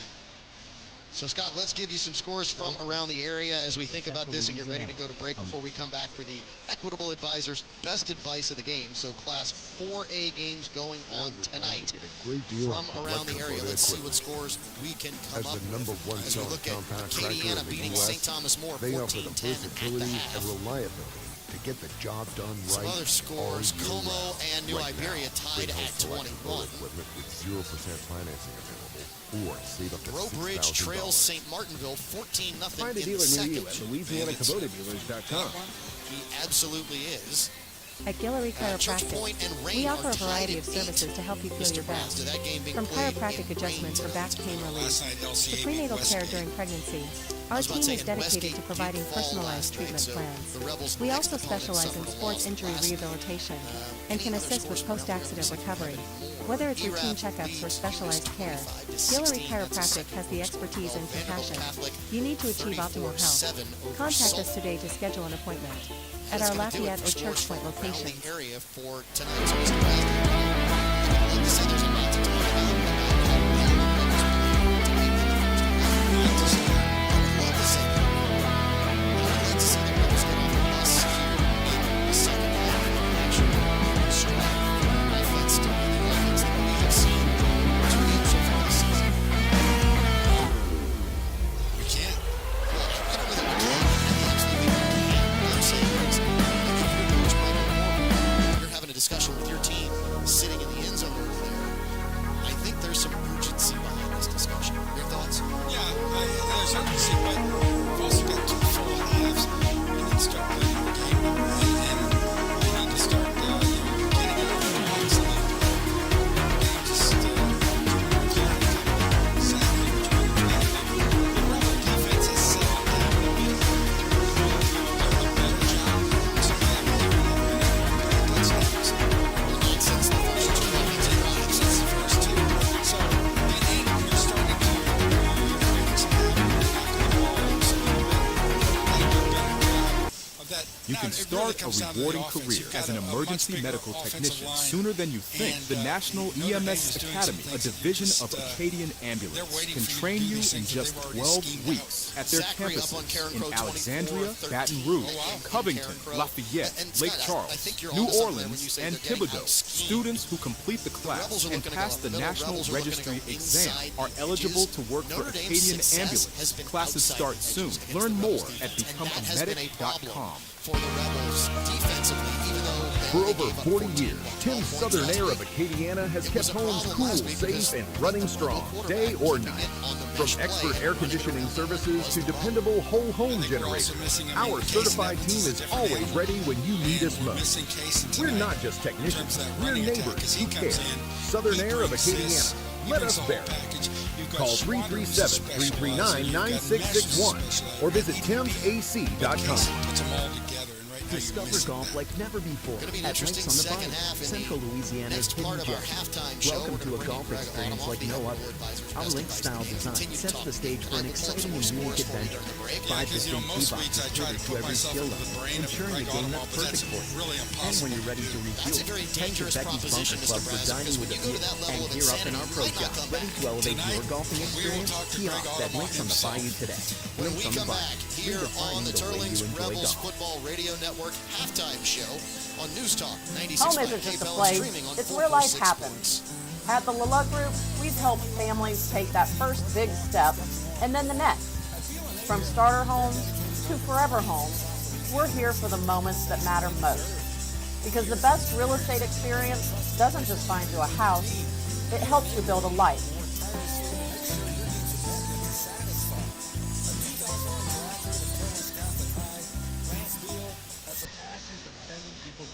Central Louisiana. This is your home, right? It's finally here. Football season in South Louisiana. The best in the state. Greg, I agree. 446Sports delivers the game you love with expert commentary. Just like a Mazda. But Glenn, everybody knows defense wins championships. Tenacious and rugged, just like a Jeep and Ram truck. Well, both can agree with 2 dealerships serving Acadiana. Favorite athletes Customers and live in moments that I thought we pulled Acadiana Dodge off our log. together. We bring you the best in local sports. Let's go back to 2013 when Nathan Carmichael saw a Join need the and a demand for 446 raw family. unfiltered honey. Watch, cheer, celebrate. Subscribe to our YouTube channel. And follow us on social media. Grocers and large retailers. How's Uncle Barry? Some of the world's largest distribution Same. networks. Over 2,000 retailers across Nice the interview with his daughter a Carmichael's few honey in their months ago. stores, and that number just grows and grows. She was good. Carmichael's honey. What's her first name? Now's the time to get a great deal on select Kubota equipment. As the #1 selling compact tractor in the U.S., they offer the versatility and reliability to get the job done right all year round. Right now, bring home select Kubota equipment with 0% financing available or save up to $6,000. Find a dealer near you at LouisianaKubotaDealers.com. At Guillory Chiropractic, we offer a variety of services to help you feel your best. From chiropractic adjustments for back pain relief to prenatal care during pregnancy, our team is dedicated to providing personalized treatment plans. We also specialize in sports injury rehabilitation and can assist with post-accident recovery. Whether it's routine checkups or specialized care, Guillory Chiropractic has the expertise and compassion you need to achieve optimal health.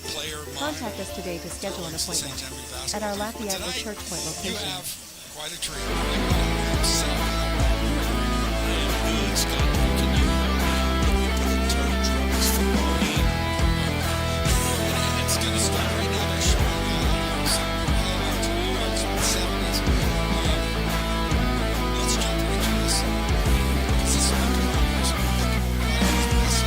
Watching the Rebels do, what do you see?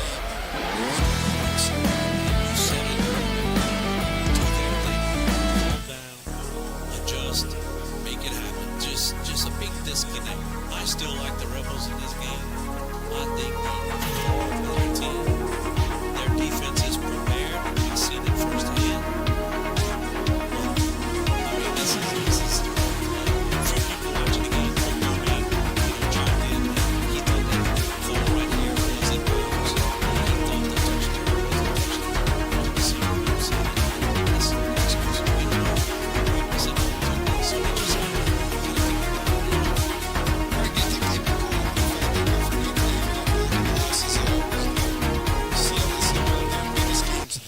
You can start a rewarding career as an emergency medical technician sooner than you think. The National EMS Academy, a division of Acadian Ambulance, can train you in just 12 weeks at their campuses in Alexandria, Baton Rouge, Covington, Lafayette, Lake Charles, New Orleans, and Thibodaux. Students who complete the class and pass the National Registry exam are eligible to work for Acadian Ambulance. Classes start soon. Learn more at becomeamedic.com. They're out there They're out there skiing.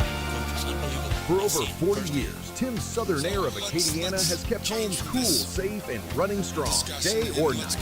From expert air conditioning services to dependable whole home generators, our certified team is always ready when you need us most. We're not just technicians, we're neighbors who care. Southern Air of Acadiana. Let us bear it. Call 337-339-9661 or visit timsac.com. Discover golf like never before at Links on the Bayou, Central Louisiana's hidden gem. Welcome to a golf experience like no other. Our Links-style design sets the stage for an exciting and unique adventure. 5 distinct tee boxes cater to every skill level, ensuring a game that's perfect for you. And when you're ready to refuel, head to Becky's Bunker Club for dining with a view and gear up in our pro shop, ready to elevate your golfing experience. Tee off at Links on the Bayou today. Links on the Bayou, redefining the way you enjoy golf. Scrappy, friendly, a good little school. But Home isn't just a place, it's where life happens.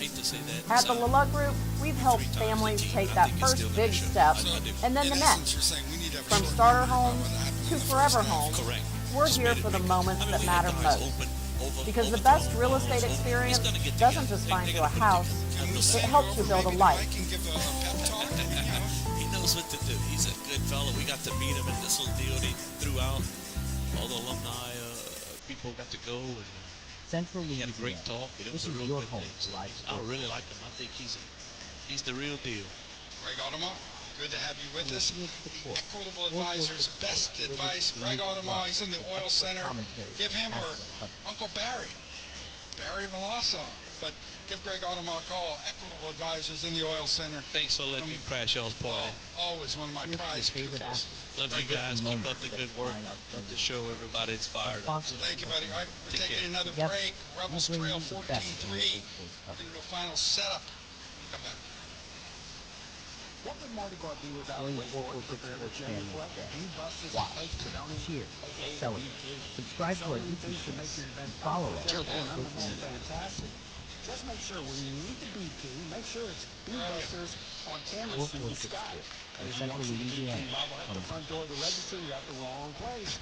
One location for Mardi Gras greatness. Beatbusters and the BP. Now's the time to get a great deal on select Kubota equipment. As the #1 selling compact tractor in the U.S., they offer the versatility and reliability to get the job done right all year round. Right now, bring home select Kubota equipment with 0% financing or save up to $6,000. Find a dealer near you at LouisianaKubotaDealers.com. At Guillory Chiropractic, we offer a variety of services to help you feel your best. From chiropractic adjustments for back pain relief to prenatal care during pregnancy, our team is dedicated to providing personalized treatment plans. We also specialize in sports injury rehabilitation and can assist with post-accident recovery. Whether it's routine checkups or specialized care, Guillory Chiropractic has the expertise and compassion you need to achieve optimal health. Contact us today to schedule an appointment at our Lafayette or Church Point locations.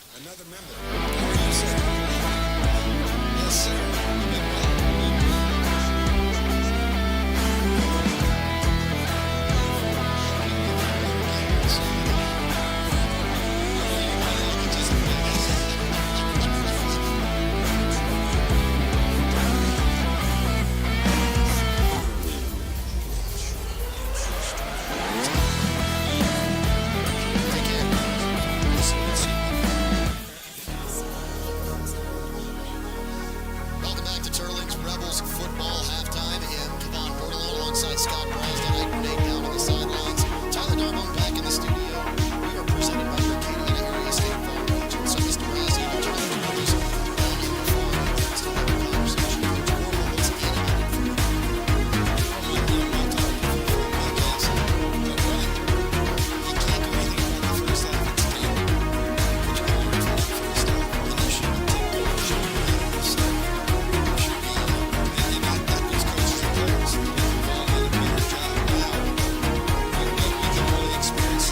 fourth quarter. You can start a rewarding career as an emergency medical technician sooner than you think. The National EMS Academy, a division of Acadian Ambulance, can train you in just 12 weeks at their campuses in Alexandria, Baton Rouge, Covington, Lafayette, Lake Charles, New Orleans, and Thibodaux. Students who complete the class and pass the National Registry exam are eligible to work for Acadian Ambulance. Classes start soon. Learn more at becomeamedic.com.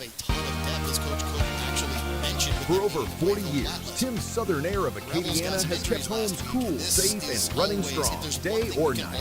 From expert air conditioning services to dependable whole home generators, our certified team is always ready when you need us most.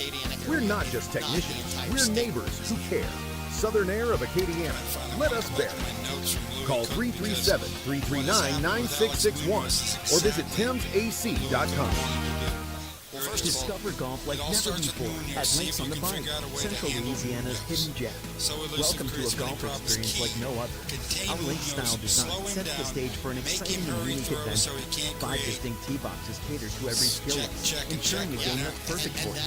And when you're ready to refuel, head to Becky's Bunker Club for dining with a view, and gear up in our pro shop. Ready to elevate your golfing experience? Tee off at Links on the Bayou today. Links on the Bayou, redefining the way you enjoy golf. I think he's been rattled a little bit. And home isn't just a place, it's where life happens. At the Lala Group, we've helped families take that first big step and then the next. From starter homes to forever. That will do a lot to a quarterback when your first pass is under some of the heaviest pressure you've seen all season. You get your arm hit, ball pops up in the air, and it's your first interception of the year. So the Rebels have a lot to deal with on their offensive line, I think. Maybe with making sure they solidify protection. I think that's been a huge problem here in the first half. Defensively, if you're the Rebels, I think you've absolutely got to make sure that you are solidifying your defense, and your defense can do what it did for basically, 22 minutes out of 24? Yeah. And I might argue that it did for even more than that, 23 minutes. Because essentially Notre Dame only had the ball for basically a minute in the first 2 plays of the second quarter, or the first quarter. So it'll be interesting to see. We've got some other sponsors we need to thank. Hit and Run. Oh my gosh, right there on Johnson Street, right by the UL campus. And you need to go there for lunch. You need to go there especially on Fridays when they do the shrimp fettuccine. Oh. Because it's jumbo shrimp. It's like 4 kinds of cheeses. My buddy Al Aber just salivates, and he should. We all should. And it's just great, great stuff, and the people there are just incredibly, incredibly nice. Morvant Insurance. Oh, gosh. So, Mr. Morvant, long time, for years and years, Channel 1 Digital, and now Kelly and his family, they're there for your needs. They will listen to your problems and come up with a plan to fit just what you want to do. Quinn Physical Therapy. Oh, Tony Quinn. Tony Quinn is like the family physical therapist. He's an old steeplechase jockey from England. Okay. Tony came to Acadiana a couple decades ago.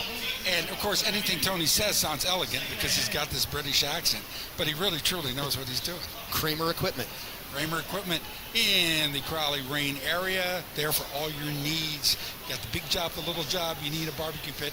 They're your people. 14-3 Notre Dame Rebels getting ready to receive the kick here in the third quarter. Everybody's lined up, waiting on the whistle. We have that. Foot is to leather. This is going to be popped up and taken in by Mesh at his 19. To the 20, the 25, guys, a blocker in front across the 30 to the 32-yard line. And that is going to be it for the Teurlings Rebels, and where they'll set up shop with a Chick-fil-A first down and 10. I like what Spencer did right there, too. You know, he's got a blocker who's just off to the left, and he essentially pulls him in front of him, saying, right, lead me, and gave him another 4 or 5 yards. Ball officially spotted at the 33-yard line, and that is where the Rebels will set up with their Chick-fil-A first down. So let's see if the Rebels are able to get Munoz in a rhythm. I think that's the one big thing, Scott, we kind of didn't get to say or mention, and we bounced around it, was that Munoz has had no rhythm here in the first half. Let's see what he does here to open up the second half of the ball game. Munoz has had very little time. Celestine is split wide to the far side. Viator is split wide to the near. Pistol, that is Schwander in the backfield behind Munoz. Viator goes in motion, far side. Little bump pass to Viator, far side. He's got some room. Viator cuts it in, and Viator, 50 to the 45. And we're going to see our first holding call of the night, Scott. The Rebels get a big offensive play, and with all the running that we saw in the first half and no holding calls, we finally get one, and it comes against the Rebels on the opening play of the third quarter. And that will push them back a nice amount. If it weren't for bad luck, we'd have no luck at all. Gloom, despair, and agony on me. Hee-haw. So that'll make it first down and 20 for the Teurlings Rebels. Ball comes all the way back inside their own 25 to the 23.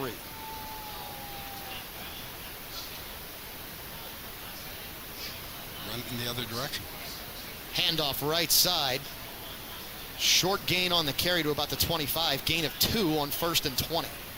I knew they were going to do that.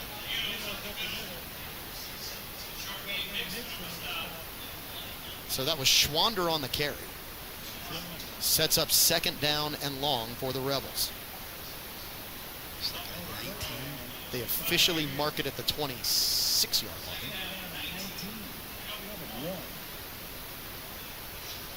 Lone wide receiver on the far side. Viator is in the slot on the near, and now we get a whistle from the near side official. We have a play clock issue, maybe? Rebels offensive line needs to take control of this game. Greg Audemont texting us and not happy with the call on the field. I really liked not seeing any holding calls on either team through the first half of football. Now I'm trying to figure out what is going on. What is the official trying to decipher here? It is a play clock issue.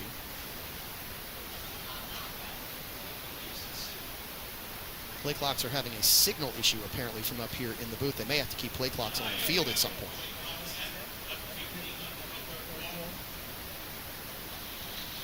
Second down and long for the Teurlings Rebels. Opening possession of the third quarter. Rebels trail at 14-3. Now we get another whistle. Play clocks were not rolling is my guess, and that's going to be the question.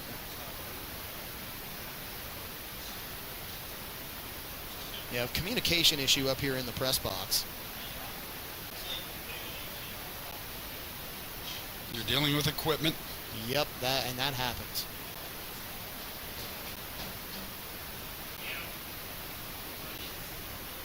My guess is you will see very shortly play clocks will be held on the field until play clocks can be fixed here in Gardner Memorial Stadium.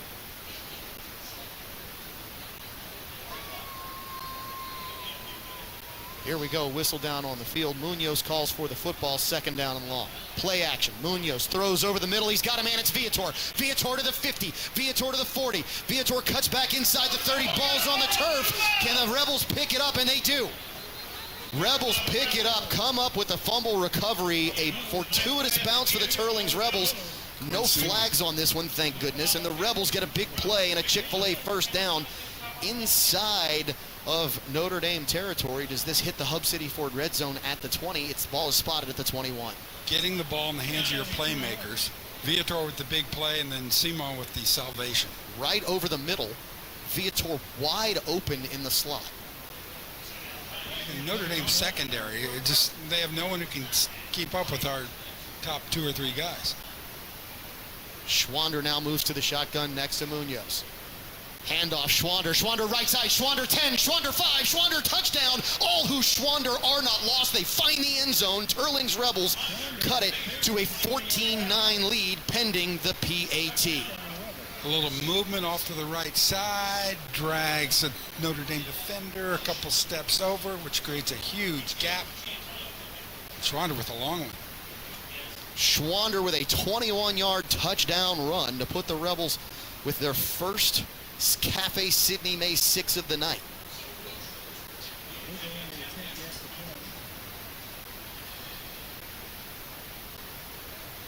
Now that's Teurlings football.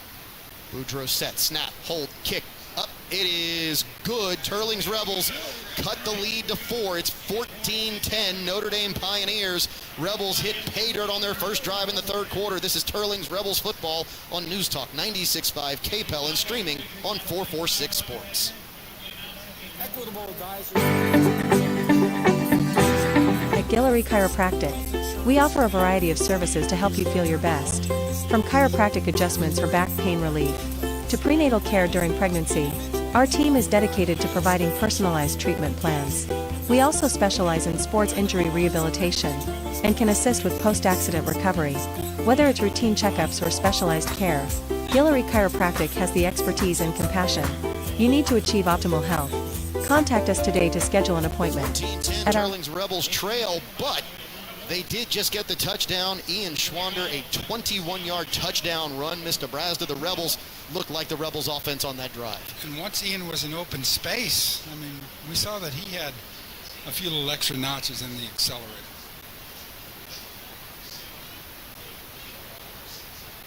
Boudreaux now set to kick off. He is yet to find the end zone here tonight. From the 40. Squib down the middle. This is going to hit and bounce. It's taken in by Duyon. Makes a man miss at the 20. Cuts to the outside. Now cuts back in at the 25. He'll be taken down just about the 30, and that's where Notre Dame will set up shop offensively.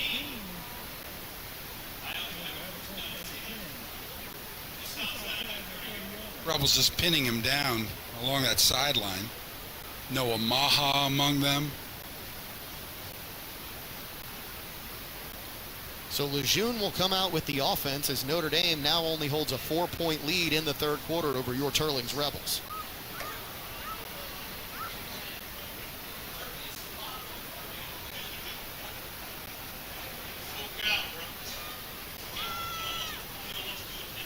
Lejeune will go under center. 2 wide receivers to his left. Notre Dame moving left to right across your radio, Android, or iPhone application.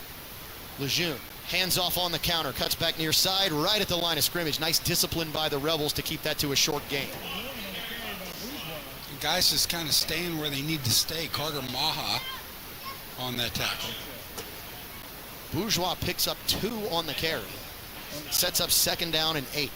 And Scott, Notre Dame is all misdirection. It's all counterplay. If they're rolling to the right, they're looking to throw back to the left. The run play starts everything to the left and then cuts back to the right, trying to get over pursuit. The Rebels did a nice job staying at home there. Yeah, staying at home with 2 guys out there because their touchdowns, they had the Rebels down one-on-one, and Duyon would break that tackle and go for a touchdown.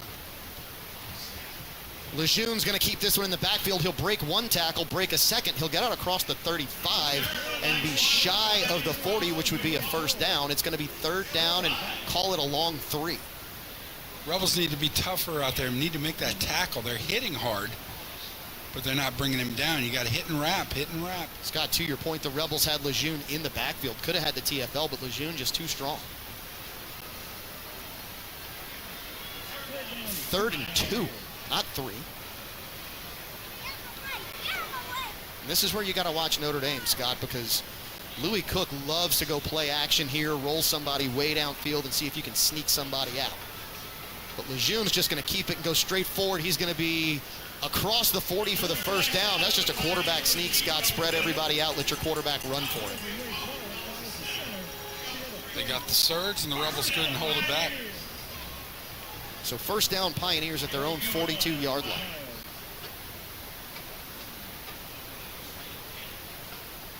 Sometimes I wonder if Louis is not as concerned about scoring, but just keeping the ball away from you. Oh, I guarantee you that is the case. He likes to play keep away, especially when he's got a lead. Question is, can the Rebels come up with another turnover, maybe even the turnover battle here tonight? Notre Dame's put the ball on the turf at least.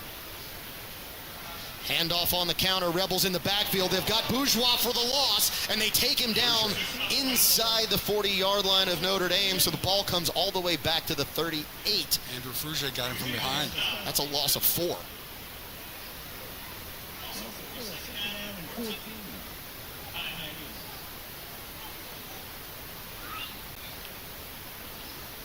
Rebels dialing up, trying some things. And so far, pretty good here in the third quarter, moving Frugier around. I formation, now Lejeune under center. Lone wide receivers are to each side. Casanova comes in motion. Handoff, just try and power right, left side of the line, and he's swarmed over. He won't get back to the line of scrimmage. It's another TFL for the Rebels. Come on, 7 Rebels around that ball. Rebels saying there was a fumble. Oh, and the Rebels are motioning football, but I don't believe the officials are going to rule that ball was out before he was down by contact.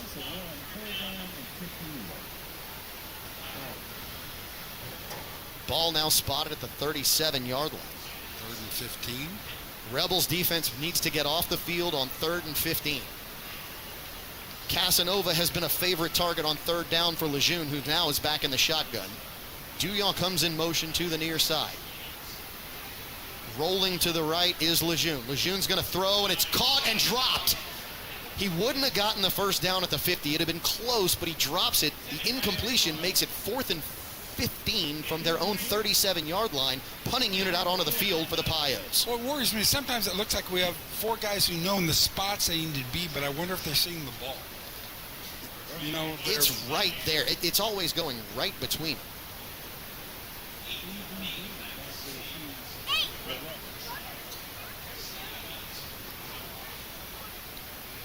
EDB stands inside his own 30 to receive the punt. Snap is back. Kick is up and away. EDB waves for the fair catch, takes it, and should have it at the 35-yard line. That's where the Rebels will set up shop with a Chick-fil-A first down 14-10, 7 minutes remaining in the 3rd quarter. But the Rebels found some life on their opening drive here in the 2nd half. And let's see what they can bring, what they can parlay into this next series. Scott, Rebels had their longest run of the night with Schwander from the 21. You know, we said a couple times, running receivers across the middle. Look how tight the defensive back is to Viator, Scott. Yeah, I know. You can't tell me that somebody's not in the neutral zone there. Handoff right side, Schwander. He's got a little bit of a crease, and Schwander is going to be just shy of the 40, so a gain of about 4 on the Chick-fil-A first down. Yeah, their defender is right on Viator. I mean, Scott, he can reach out and touch it. His arm is not 3 feet long. Got a yard, right? Second down and 6.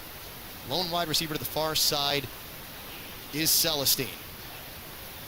Munoz, play action. Now he wants to throw downfield. He's got Viator open and overthrows him by a length of the football. Scott, Rebels found significant room in the middle of the field. And we're going back to the perimeter, just trying to beat fly routes down the field. I'd love to see the Rebels try and work on 3rd and 6. What looks to be a long 6. Somebody up the seam. Yeah. Defender gets his hands on Viator for the first few yards. And, you know, Viator's just too fast. Trips are split wide to the near side on 3rd and long for the Teurlings Rebels. We just need the first down. Price, who I don't believe has seen a target yet this evening, is tight at the line of scrimmage, far side. Munoz rolls. Munoz under heavy pressure. Munoz is just going to run. The defender turned his back. Munoz gets hit way out of bounds and should get a personal foul, but they're not going to call it. Scott, he got hit 2 feet out of bounds by the second defender. 4th and 2. 4th and 2. Coach Corville is having a discussion. I'm curious to see what Coach Corville wants. We have a timeout on the field for hydration. We're going to have a timeout in the booth. Rebels trail 14-10. 5:50 remaining in the 3rd quarter. This is Teurlings Rebels football on News Talk 96.5 KPEL and streaming on 446 Sports.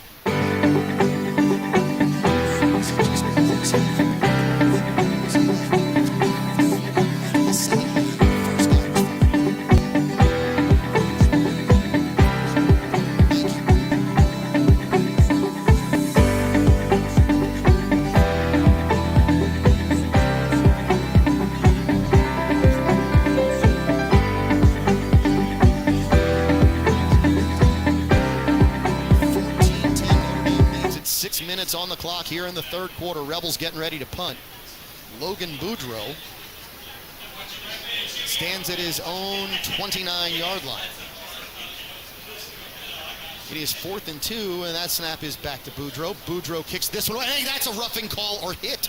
And the official says no. The guy dove and hit his plant leg, which you expect to get called because it is a dangerous play. And Logan Boudreaux wants a discussion.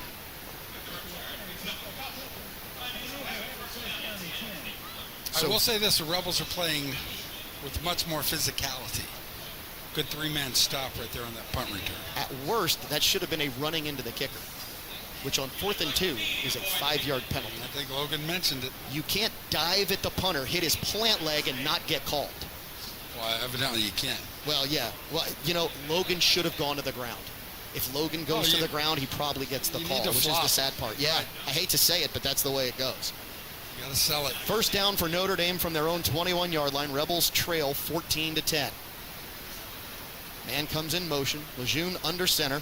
Busted play. Lejeune now going to run it upfield. He's got a little bit of room on the busted play, and he's going to get to the 29-yard line. He's going to pick up 7 on the carry. He's going back and saying, Coach, we should put that busted play into our playbook. Now, they give him the 28. I thought he had the 29. So make it a 5-yard carry.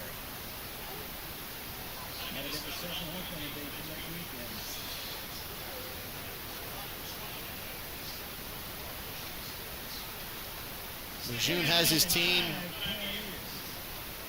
now heading to the line of scrimmage. We do not have play clocks, so hard to see where the play clocks are with regards to the ball game as they're being kept on the field here this evening now in the second half. Lejeune in the shotgun, 2 wide receivers to the far side. Notre Dame moving left to right on your radio, Android, iPhone application. Run to the right side of the offensive line, and Lejeune is just going to pick up the first down. Design quarterback run, and Notre Dame moves the chains. Rebels stretch it out, but not before he got 5 or 6. Ball will be spotted officially. They put it at the 37-yard line. That is definitely a first down.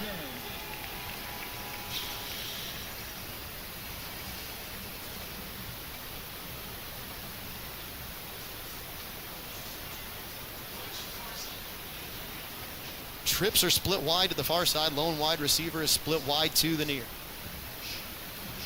Lejeune, straight drop back, looks to the right, throws, and it's intercepted by the Teurlings Rebels. That is a pick by the Teurlings Rebels at the 44-yard line.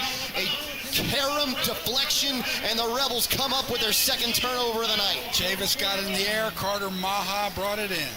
And Scott, this is one of those ones I would love to see on replay as well because it popped into the air. Maha dove at it, and when he dove at it, he grabbed it with his arms and went to the ground chest first. It's really hard to decipher. The official says he intercepted it.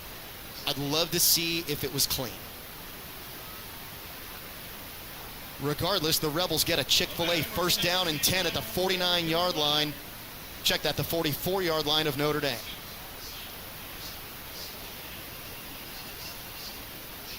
Handoff up the middle, right side. Check that. Now he cuts to the right. That is Schwander who picks his way for a solid 9 yards, correct, on the Chick-fil-A first down. You know, Ian gets a little running start. He can do some things, aside from just his really nice power. And Scott, Notre Dame sent the house and missed the running back on the blitz. Handoff, not everybody was set. That's going to back the Rebels up 5 yards more than likely. That's the problem with hurry up. Everyone's got to be on that same page. Yeah, everybody has to be set for a second. And I don't know that the Rebels were set. That'll bring the ball back to the 40-yard line, make it 2nd and 6.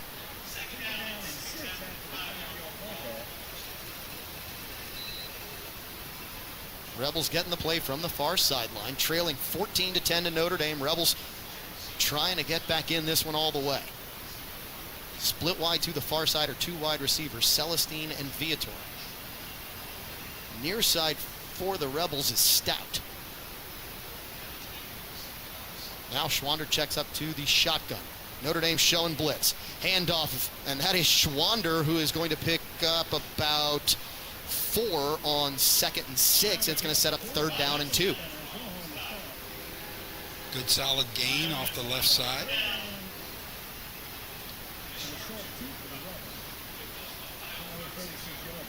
Schwander protects that ball really well.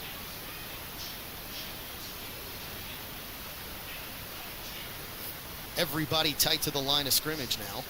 Power against power. That's what it looks like, Mr. Brazda. Celestine is split wide to the far side. Handoff Schwander, left side. Schwander is going to pick up the first down. He should be to about the 38 before he's driven back. If not, it's going to be the 39, but that would be a Chick-fil-A first down and 10 for the Teurlings Rebels. You know, when you go like that, power against power, you know you're going to get hit. Yep. You just hope you get hit. Oh, Scott. Hold on a second. Scott, they're giving him the 35. Wait, they just signaled first down. And they signaled first down. 35. That's like 32, 33. Yeah, he should be at the 38-yard line, not the 40. Now it looks like we're going to get the spot right. At the 39, and they're saying it's fourth down at the 39. No, now they're moving the chains. First down. Yeah, Scott, the tape will show this one. That was almost an epic blunder. Good conversation got the call right. So the Rebels with a Chick-fil-A first down, 34-yard line. Schwander in the pistol.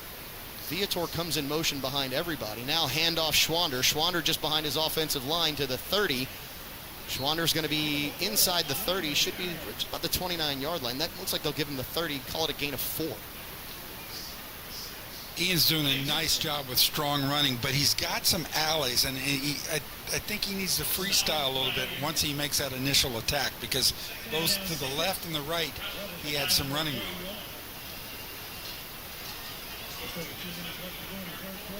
Four wide, twins near, twins far for Munoz on second down.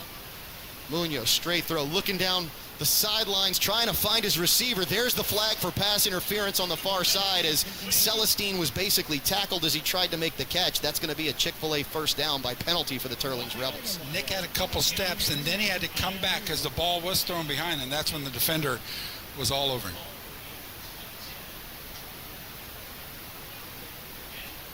They have no answer for our wideouts. So that'll set up the Rebels inside the Hub City Ford red zone at the 15-yard line of the Notre Dame Pioneers.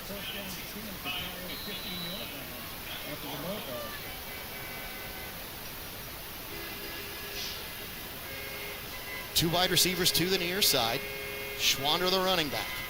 Celestine goes in motion, far side for the Rebels. Munoz rolls to his right. Now he's going to cut it back. He will be inside the 15, inside the 10, and they should give him about the 9-yard line. They might set it at the 10, which would make it a 5-yard gain on the Chick-fil-A first down. Alex's strength, I mean, he got hit after about a 3-yard gain and took it for another 2 or 3.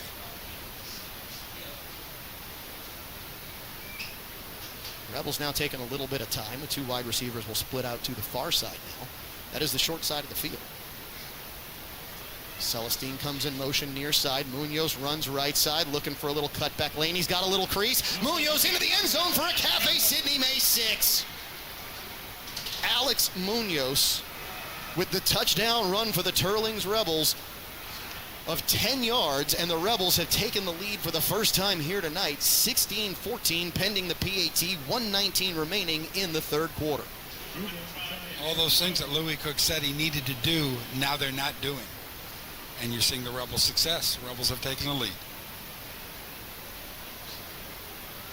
Logan Boudreau set to kick the PAT. Snap, hold, kick is up, and it is good. Teurlings Rebels have a 17-14 lead.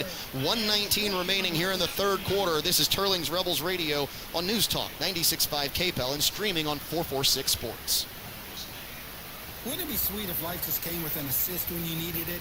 At State Farm, we live for a great assist. You can start a rewarding career as an emergency medical technician sooner than you think. The National EMS Academy, a division of Acadian Ambulance, can train you in just 12 weeks at their campuses in Alexandria, Baton Rouge, Covington, Lafayette, Lake Charles, New Orleans, and Thibodaux. Students who complete the class and pass the National Registry exam are eligible to work for Acadian Ambulance. Classes start soon. With 1:19 remaining in the third quarter, they have trailed the vast majority of this ball game. Actually, they've trailed the entire ball game until now, Mr. Brazda. It's nice to see the Rebel offense come alive. Yeah, and just the power of the running game. I mean, they were getting more physical, and they were able to make some things happen. Boudreaux puts his foot into this one. This is hauled in by Douillon at his own 3.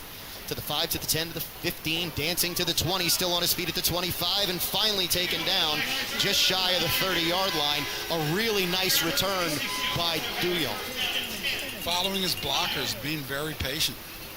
All right, Rebels need to be cool out there. There's a touch of chippiness out there. 1 minute, 12 seconds remaining in the third quarter. Notre Dame moving left to right on your radio, Android, iPhone application. That is south to north here at Gardner Memorial Stadium. I want to thank senior helpers, Scott. Appreciate all they do to be here to make Teurlings Rebels Radio happen. Crowley, Lafayette, doing just what they do, making sure our folks. Lejeune hands off on the end around far side. He's going to be hit after a short gain, maybe 3 or 4 on the carry. But the Rebel defense recovers well and keeps it from being a big play. Well, they're really hustling. Come on, they're closing gaps now, and there's not, there's might be that one little alley, but suddenly there's 2 Rebels there to close it up. But senior helpers, helping groups, helping folks that maybe have a few extra miles in the odometer, like yours truly, and just being there for them. Lejeune will now go under center, I formation. Calls for the football. Rolling on the play action. Looking downfield. Throws, and it is incomplete. Douillon couldn't hang on to it at the 40. That sets up 3rd down and 6 for the Notre Dame Pioneers at their own 33-yard line. Douillon's a really good runner. He's had trouble with a few balls tonight. Tommy Dean checking in. Let's go Rebels. Liz Boyd checked in early. She's checked in a couple times. Yeah, we appreciate her checking in. We were looking for our additional member of the Teurlings radio broadcast team, and Liz has not given us a whole bunch of chatter this evening. She's a big Deculus fan, though. Yes, she is. He's a good wrestler for Kent Mason. He's a good student. Trip split wide to the near side. That's the wide side of the field. Notre Dame moving left to right. Lejeune looks to throw, and it's caught. And Scott, that is just a big-bodied tight end running a quick slant as Casanova picks up the first down. Not much you can do defensively on that. The coverage was tight.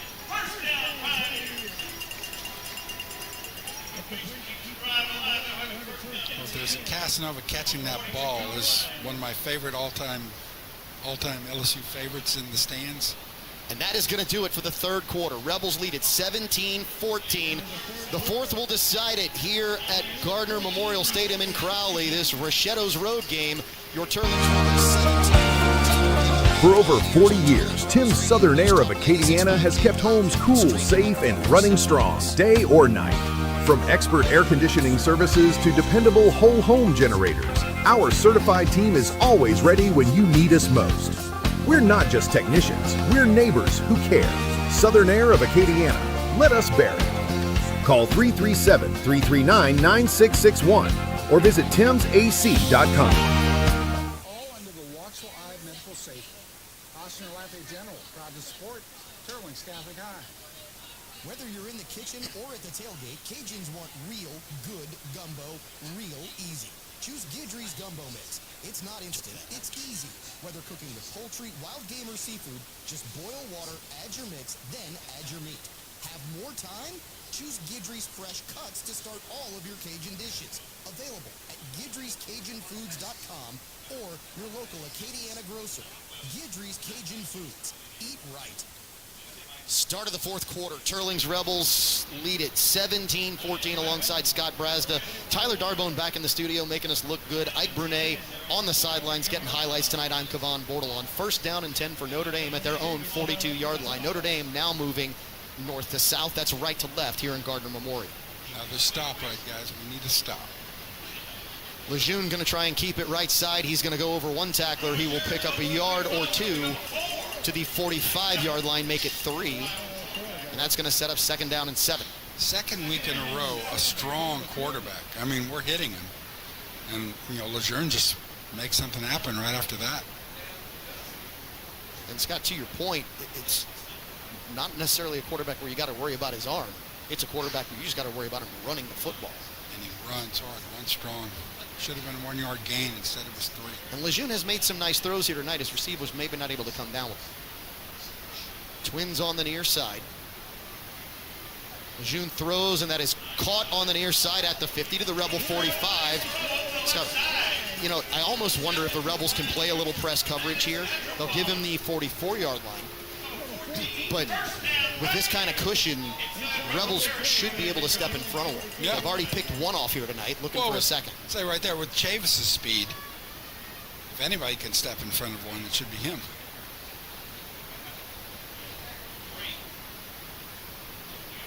Lejeune calls the football, or calls the play rather, in the huddle. Football set at the 44-yard line. 2 wide receivers to the far side, I formation. Bourgeois dots the I. Handoff, Bourgeois right side. He's got a little bit of a crease, and he's going to be to the 40-yard line. Give him the 39, and that's going to be a nice gain on the first down for Notre Dame. And Notre Dame doing some nice things with that sliding wall of blockers.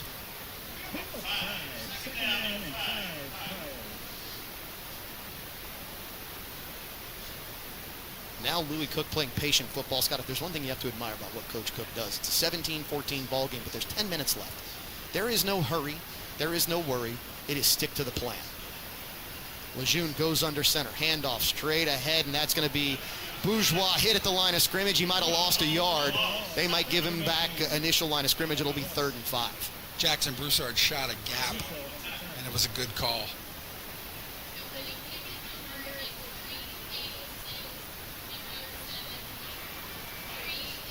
I thought he was back a little bit further, but Scott, I didn't think he got back to the line of scrimmage either, but, I mean, the spot is not as terrible as some we've seen here tonight. And you know, the spot is what it is. Correct. So 3rd and 5, ball at the Rebel 49-yard line. Teurlings lead at 17-14 over Notre Dame. Pioneers send a body, trying to retake the lead. Lejeune, quick throw, and it's going to be, they're going to... turf. No. So we're waiting for an official to say whether a guy behind the receiver said it was caught. Are we getting confirmation from the near side official? They've spotted the ball as if it is, but I don't know that it's a first down. It's going to be 4th and 1.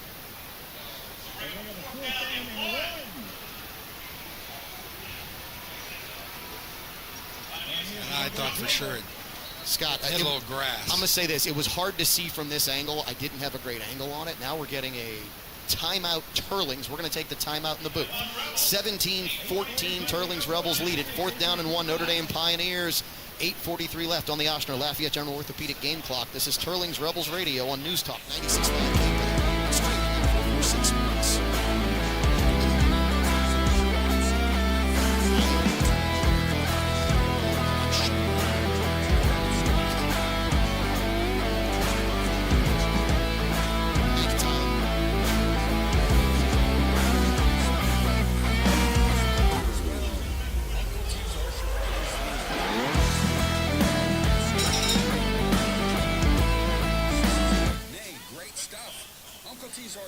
TCH family, and proud to be Teurlings Rebels. 8:43 left in the ball game. Teurlings Rebels lead at 17-14. 4th down and 1, though, for the Notre Dame Pioneers at the Rebel 35-yard line. Notre Dame lining up like they are just going to go brotherly shove because it's a triple I back formation.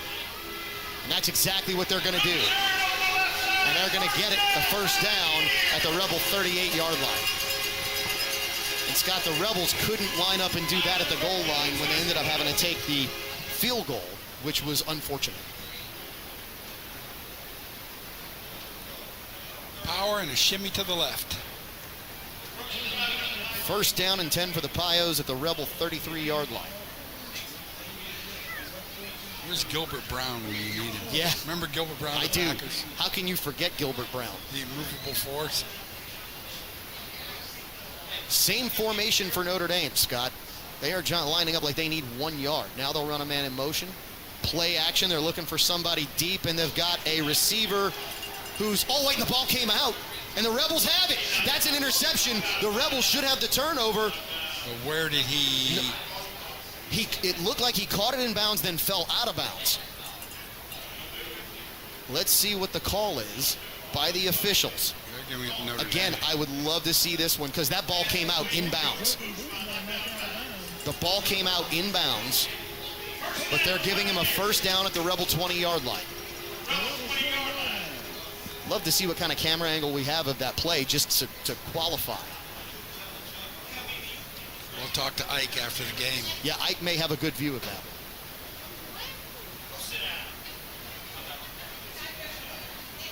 Same formation again for Notre Dame. 7:58 left in the ball game. First down and 10, Rebel 20-yard line. Rebels lead at 17-14. Handoff Bourgeois. Bourgeois spinning inside the Rebel 15-yard line. 3 straight plays that run that same formation. Oh, Scott, mark my words. They're looking to sneak a man out over the top to get the touchdown.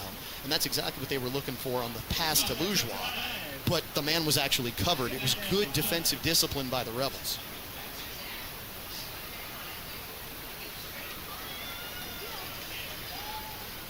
Same formation. Second down and 5 at the Rebel 14-yard line. Now they'll change formations, and now we get a flag. I think this is going to be multiple men. No, they're saying encroachment on the defense? Encroachment on the defense.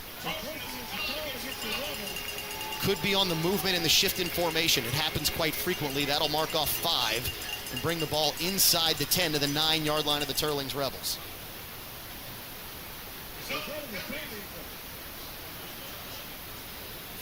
First and goal from the 9-yard line for the Notre Dame Pioneers. And look, Notre Dame's not doing anything fancy now. I mean, this. Oh, no. Here you go. Here's what we're going to do. Can you stop it? Notre Dame, again, lines up in triple I.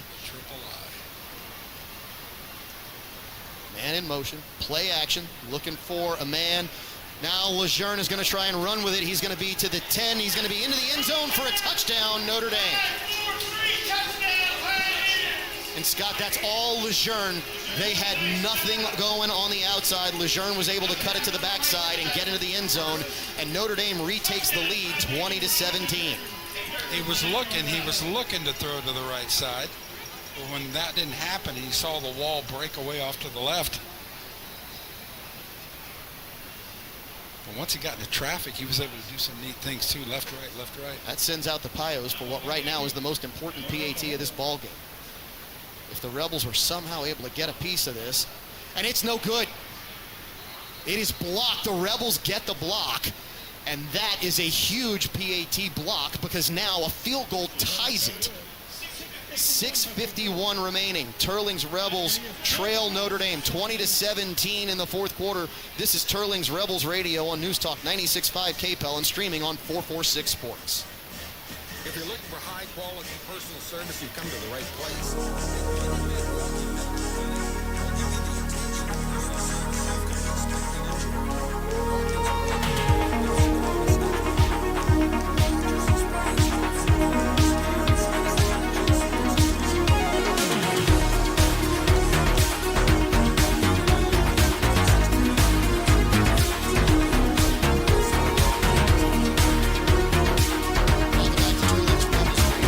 From the Summit Financial Press Box alongside Scott Brazda, I'm Kavan Bordelon and Tyler Darbone back in the studio. I'm not going to give you the exact message, but to one of our newer sponsors, Craig Spadoni, Bead Busters, the Bead King. Craig, you're shameless. Viator back deep to receive for the Rebels, and I believe, Scott, that is Clavel, or check that, Dupuis. And this will be out of bounds at the 25-yard line, so the Rebels will get great field position with a Chick-fil-A first down and 10 at the 35-yard line with 6:51 remaining in the ball game. And the Rebels have the 6-minute timeout and multiple timeouts after that. Really nice non-play by Schwander, too. He was right there. The ball's right in front of him. But he knows, or he's got a pretty good sense that ball's going to go out of bounds. Do I grab it and pick it up at the 21, or do I take the 35, and which is what he did. So here we go from the far side hash. Sometimes the best play is the one you don't make. Ooh, that's good. That is good. Damn, Write that one down. Yep. Pistol formation. Schwander in the backfield. Viator going to line up in the slot on the near side. Celestine is split wide. Viator's open. Oh, really? Simon comes in motion. Handoff to the far side. Schwander across the 40. Schwander goes out of bounds just shy of the 45-yard line. That's going to be a really nice pickup for the Teurlings Rebels on the Chick-fil-A first down. I believe it's a pickup of 8. We have an injured player on the far sideline. It is a Notre Dame player. As we always ask, regardless of the team, please say a prayer for the young man. Injured on the far side, and it looks like a cramp. You can see Ricky Landry already stretching him out. That is, if you've got a player on the turf, that's one of the best things you can see. You get the sense that I get that it's part execution, but I think Schwander's also one of those players that gets better as the game goes on. Don't you see him doing a little bit more now? Agreed. A little stronger, a little faster? Agreed. And you've got those running backs who need carry after carry after carry sometimes to get that consistency going, right? Juice is flowing, get loose, get a sense of what the other team is doing. So 2nd down and 2 for the Teurlings Rebels.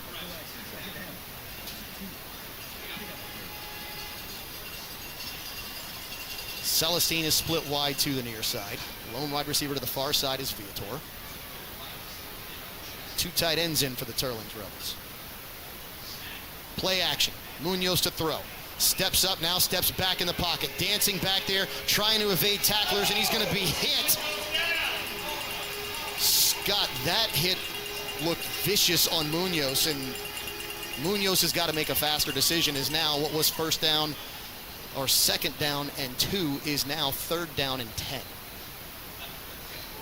That's going to take us to the hydration timeout with 5:55 remaining on the clock here in the 4th quarter. Rebels trail 20-17 to the Notre Dame Pioneers. This is Teurlings Rebels football on News Talk 96.5 KPEL, streaming on 446 Sports.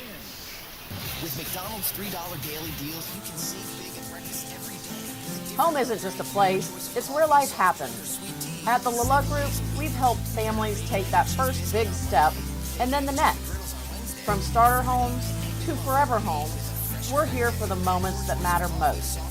Because the best real estate experience doesn't just find you a house, it helps you build a life.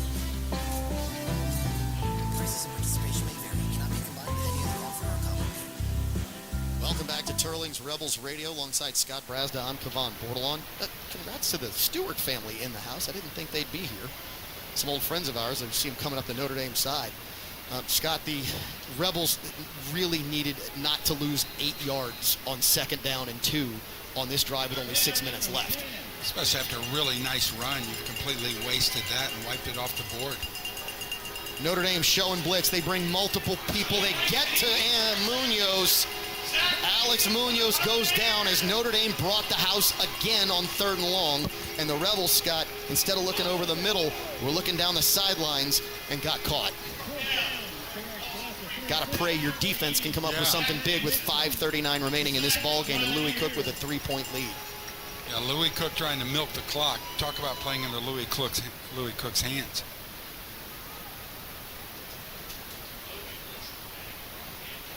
Boudreaux is set to punt. Snap is back. Kick is up, a high spiraling kick. And it takes a Rebels bounce. Rebels are motioning that it touched a Notre Dame player. I don't believe it did. Ball's going to be spotted back at the 24-yard line. Rebels were trying to sell it, and that was just not getting bought. From this angle, it looked close, but I didn't see it. Yeah, it did look close, but you didn't see the telltale is always the panic on the player that it touched, and there was zero panic there. So the Rebels need to come up with a defensive stop with 5:10 remaining to try and regain the lead in this ballgame. We are told the Rebel volleyball team is watching this game. They're at a hotel in New Orleans in a volleyball tournament. Thank you, Anthony Aber, Uncle T's. So 5 minutes, 10 seconds left in the ball game. Lejeune comes to his huddle. Teurlings Rebels defense needs a stop in the worst way. Rebels trail 20-17. Two wide receivers split wide to the near side. Duyon, the lone wide receiver, to the far. Lejeune calls for the football. Design quarterback run left side. He's going to be across the 30 to the 32-yard line. Pickup of 7 on first down. Sets up second down and 3. That defensive intensity seems to have disappeared. Well, Scott, that last drive, check that. Make it a gain of 8. Ball spotted at the 32. That last drive where Notre Dame just lined up and gave you a little bit of confusion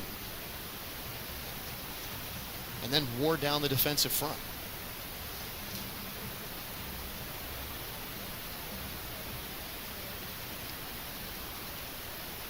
Pio's come to the line of scrimmage with under 4:30 remaining in the ball game, leading 20-17 over your Teurlings Rebels. Lejeune under center.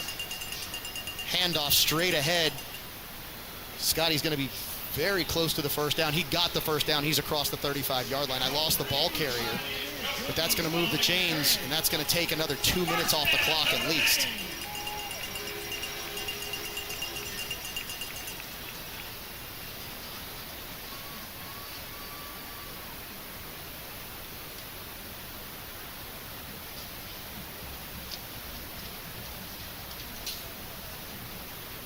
Lejeune back into the huddle, under 4 minutes left in the game.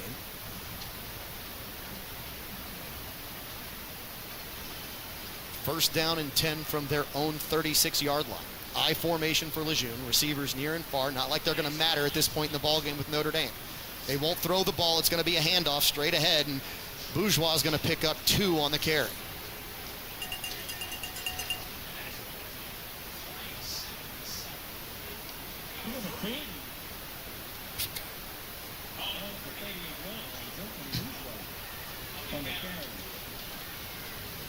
So that's going to set up Notre Dame.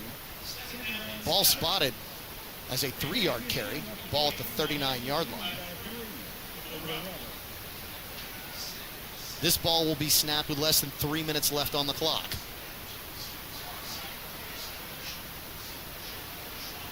Lone back in the backfield. Lejeune. Handoff far side, Bourgeois. Bourgeois is going to be across the 30, 45 to the 46. It's going to be really close. If not, another first down for Notre Dame. If that's a first down, that's going to be close to calling this ball game.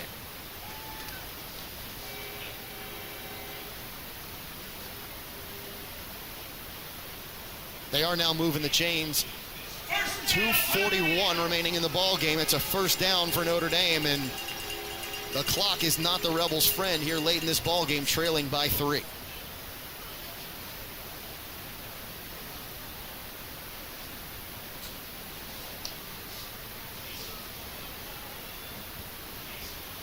Play clocks continue to roll. Game clock continues to roll. This ball will be snapped with under 2:15 left in the ball game. Lejeune, high snap. Does he pick it up? He does, and he goes down behind the line of scrimmage all the way back at the 41-yard line. The Rebels almost got the bounce they needed to have an opportunity to get back in this ball game. Instead, Lejeune, able to pull it in, falls down on it back at the 41. Rebels will call timeout. Stop the clock with 2:07, set them up at second down and 15. Now the question is, can the Rebels have enough time to end up pulling this one out as to get the ball back and see if they can find pay dirt or at least get a long field goal attempt? Question is, do they get the ball back?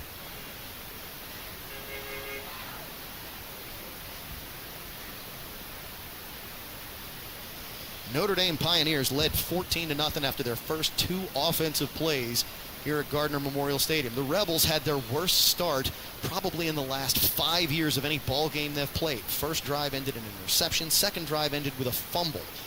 Both turnovers just catastrophic for the Rebels. They were only able to get 3 points in the entire first half, which came at a field goal at the end of the half. Rebels were as close as 3rd and goal at the 1, couldn't punch it in, and then ended up kicking the field goal to make it 14-3. Their opening drive of the 3rd quarter found them pay dirt, where they were able to hit the end zone on a run by Schwander.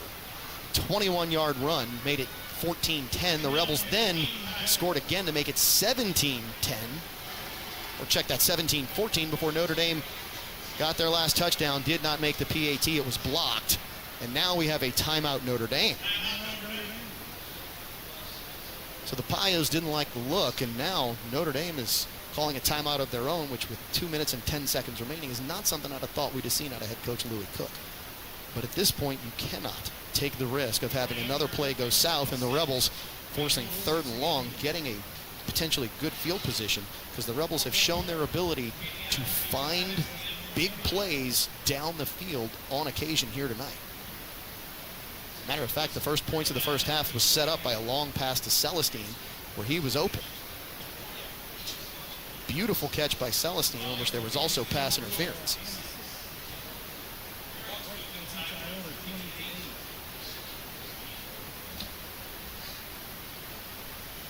See if we can get you some scores from around the area.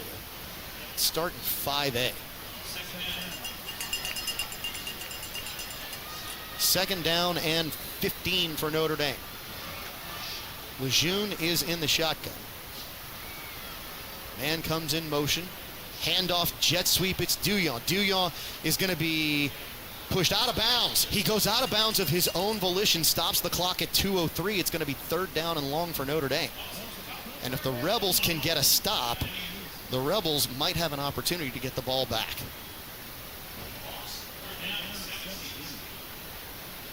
So it'll be 3rd down and 16, loss of 2. St. Thomas More trails the Acadiana Wrecking Rams 35-25 in the 4th quarter. New Iberia and Como are tied at 28. That game's in the 4th. Zachary still up 34-20 on the Golden Bears of Karen Crow. 3rd down and 16. 2:03 left in the ballgame. Rebels trail 20-17 to the Notre Dame Pioneers. Rebels getting defensive calls from the sidelines as the Pioneers now come to the line of scrimmage. Now we get a flag, delay of game, and that's going to back them up 5 more. So 3rd and 16 goes to 3rd and 21. No play clocks on the field, wreaking havoc on this last drive for Notre Dame because that penalty is costly.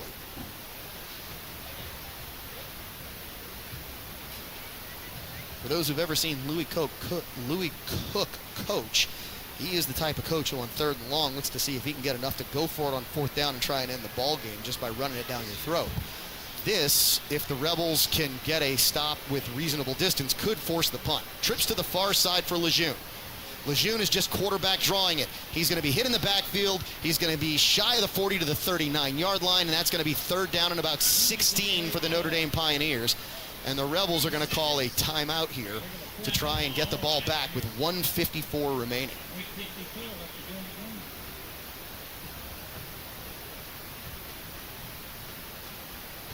So if we see the punting unit for Notre Dame, it's going to be on the Rebels offense, which has not been on its game all night tonight, save for a couple of drives here in the second half. Rebels will need to move the ball, obviously, through the air with 1:55 left if they want to try and at least tie the ball game or regain the lead.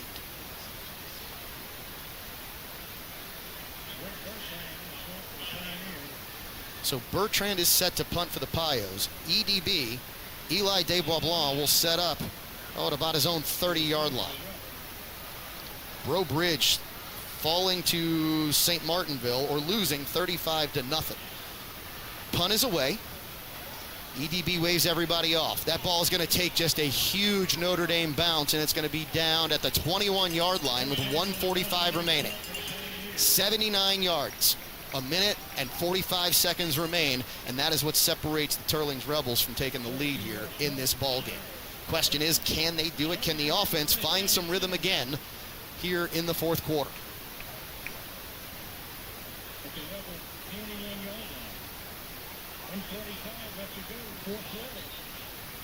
Rebels offense comes to the line of scrimmage. Alex Munoz, the senior quarterback, has Schwander behind him at running back. Trips are split wide to the near side.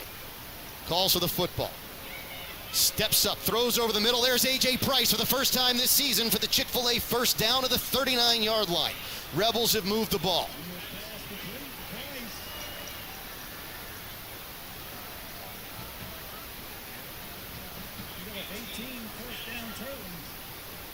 Ball is spotted at the 40, officially a pickup of 19. Munoz calls for the football.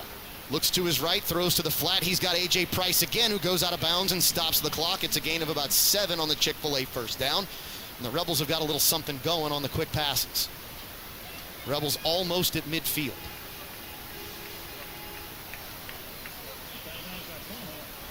Check that, gain of 6, ball spotted at the 46-yard line. Here comes the blitz on Munoz. Munoz now steps up. Munoz is going to run it across the 50-yard line, and that should be good enough for a Chick-fil-A first down and 10 at the 49-yard line of Notre Dame. 1:18 left in the ball game.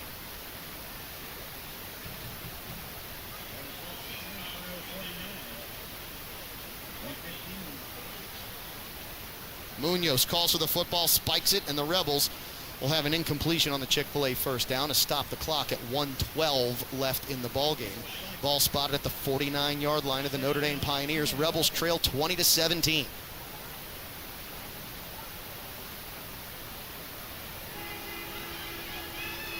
Munoz needed his pads fixed after that last run for the first down.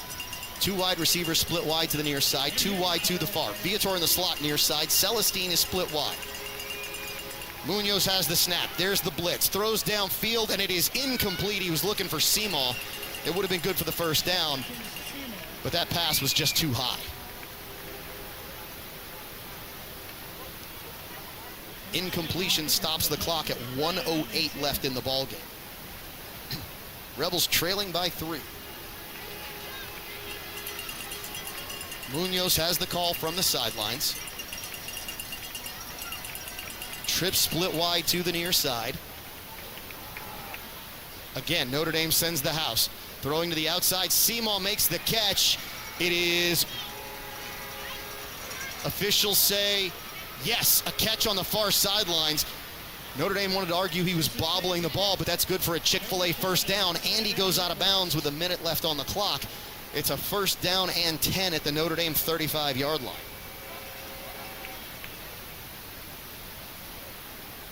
Check that, they spot the ball at the 36.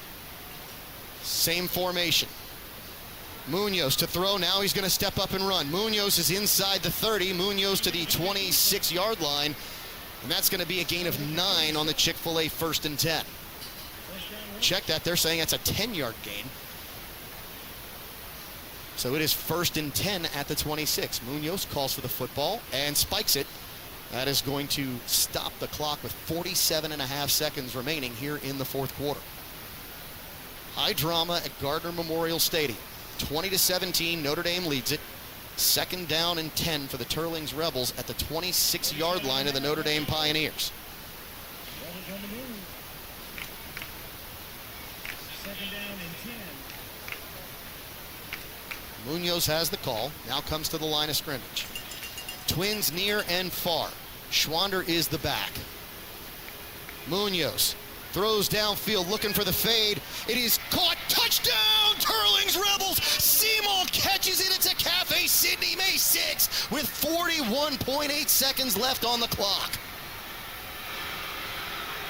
Seymour with his first touchdown of the season. Down the sidelines over a defender, and the Teurlings Rebels are up 23-20 and looking to tack on the PAT.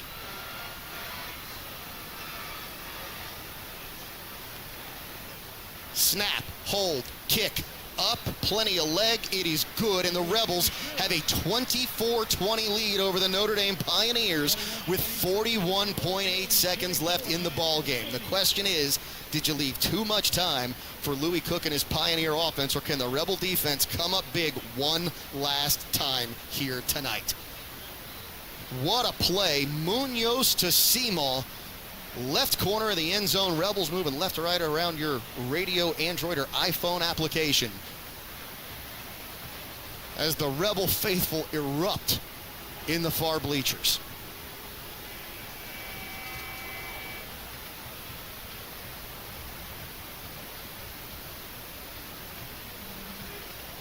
Two men are back deep for the Notre Dame Pioneers.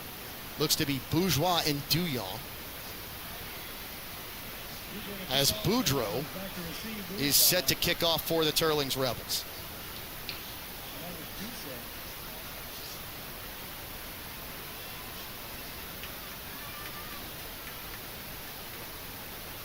41.8 seconds remain. Rebels with a 24-20 lead.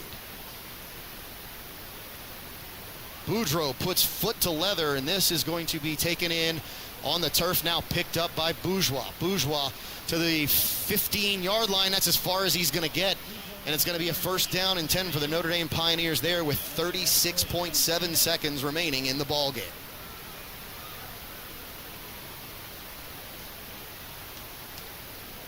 Rebels do have a player down on the field. That is Carter Maha.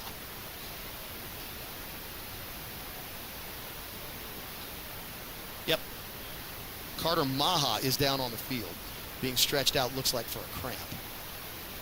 But that means that he will not be in on this defensive play.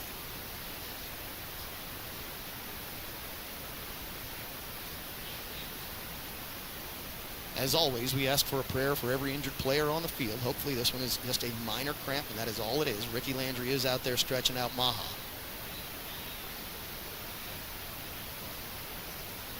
He is up and walking off the field. Yep, with that left toe pointed as much as he can towards the sky, which is usually an indicator of a cramp.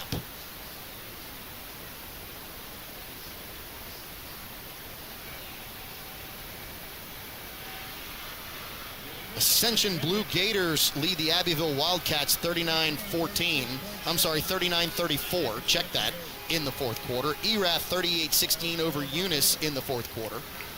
So here we go. Notre Dame Pioneers trail the Rebels 24-20, 36.7 seconds left. Lejeune has played a whale of a ball game. He's going to have to maybe do this with his arm as he calls for the football. Straight drop back. Rebels bring pressure. Throws this one, and it's out of his hand. Falls on the turf as the Rebels got to him, applied pressure.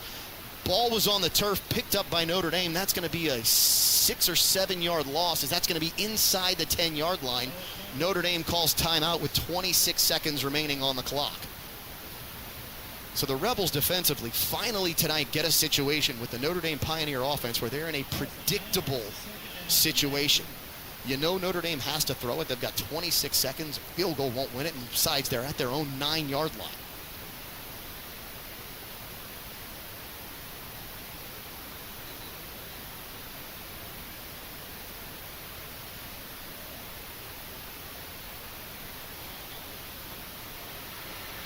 So here we go, second down and 17. Trips are split wide to the near side. Lejeune sends a man in motion. That's Duyan to the far side. Play action on the jet sweep. It's a little swing pass. There are blockers out in front. Plenty of room, but he's going to be Bourgeois hit at the 30 to the 32 as there's 15 seconds left on the clock. First down, they'll stop it while they move the chains with 13 seconds remaining in the ball game, 13.8. Once the ball is set, they'll start the clock at that point.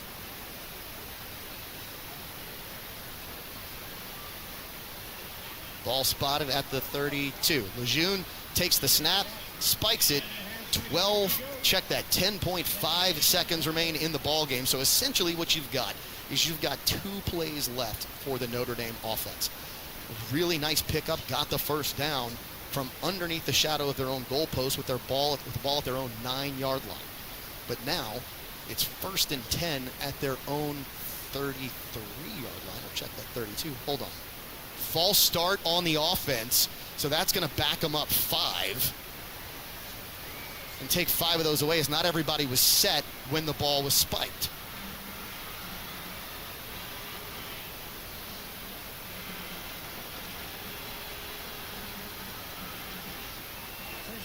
Mr. Brazda had to step out for an engagement or an obligation at the station, and he is listening on the road. Love it. As he says, go ahead and tee off. Yes, this is where you tee off on the quarterback. Load up because you know he's going to throw the football. Swing passes have worked, and that was what actually started the game. A little swing pass for a touchdown. Clock has been reset to 12 seconds remaining in the ball game. At best, 3 plays. Tripp split wide to the far side. Duyan split wide to the near. Rebels in a 2, almost 4 deep shell. That ball is hit in the backfield. They're saying it was tipped, and the Rebels are trying to run this one in the end zone. The official says no. Incomplete pass is the call with 4 seconds left in the ball game. 24-20 Rebels leading. They trailed for the vast majority of this ball game until they were able to make it a 17-14 game. And Notre Dame came back, took the lead in the fourth to make it 20-17.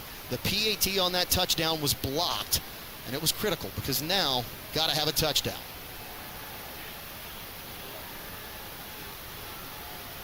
Lejeune in the huddle.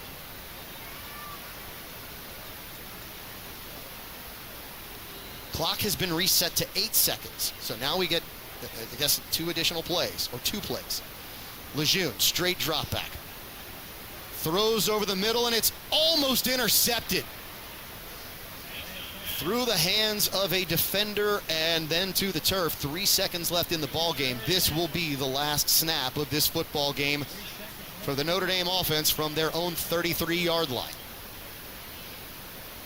Can the Rebels pull off the come-from-behind victory after Notre Dame got touchdowns on their first 2 offensive plays of the night? 2 wide receivers on the far side, 2 wide receivers to the near. Casanova's in the slot on the far side. Lejeune, straight drop back. Throws this one up, and the Rebels just need to let it go. They'll take the interception, and that's going to do it. Teurlings Rebels win 24-20 over the Notre Dame Pioneers. 4 straight for the Teurlings Rebels over the Pioneers of Notre Dame, and the Rebels pull off a comeback victory that was a gut check win, to say the least.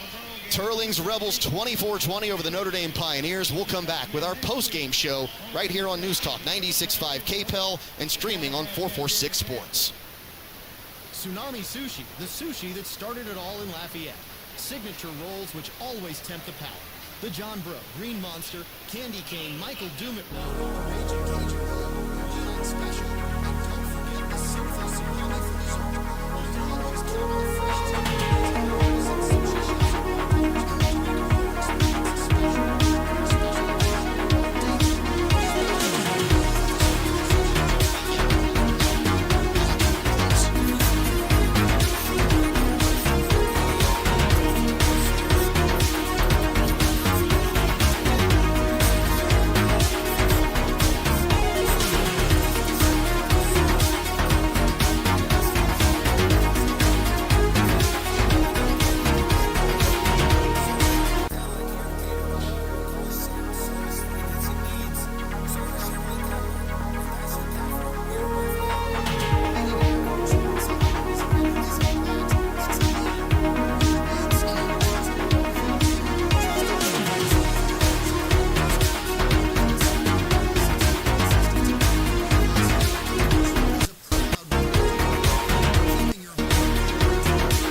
Win over the Pioneers of Notre Dame.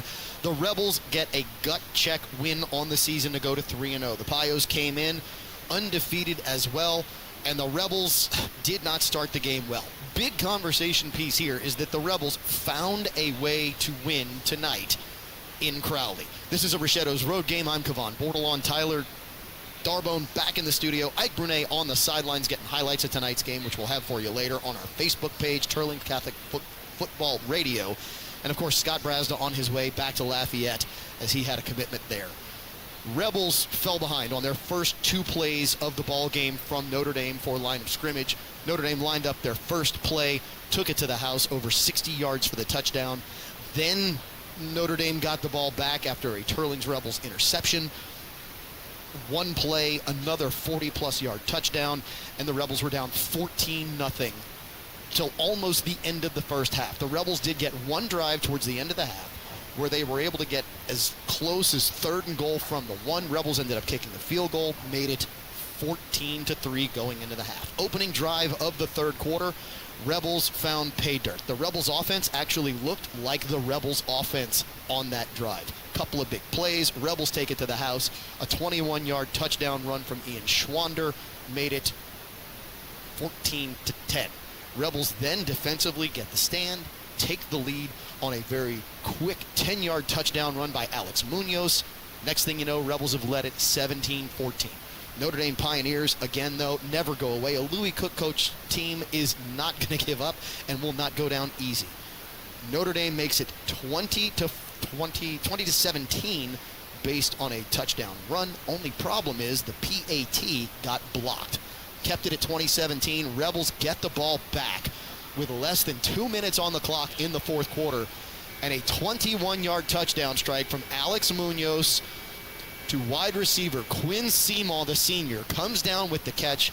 The PAT is good, 24-20, and that is your ball game. Can't say enough about how well the Rebels bounced back in this game. Maybe not their best performance offensively or defensively, but a gut check win against a team that you know is probably the best coached team in the state. I mean, let's face it, Louis Cook has more state championships than years that I've been alive.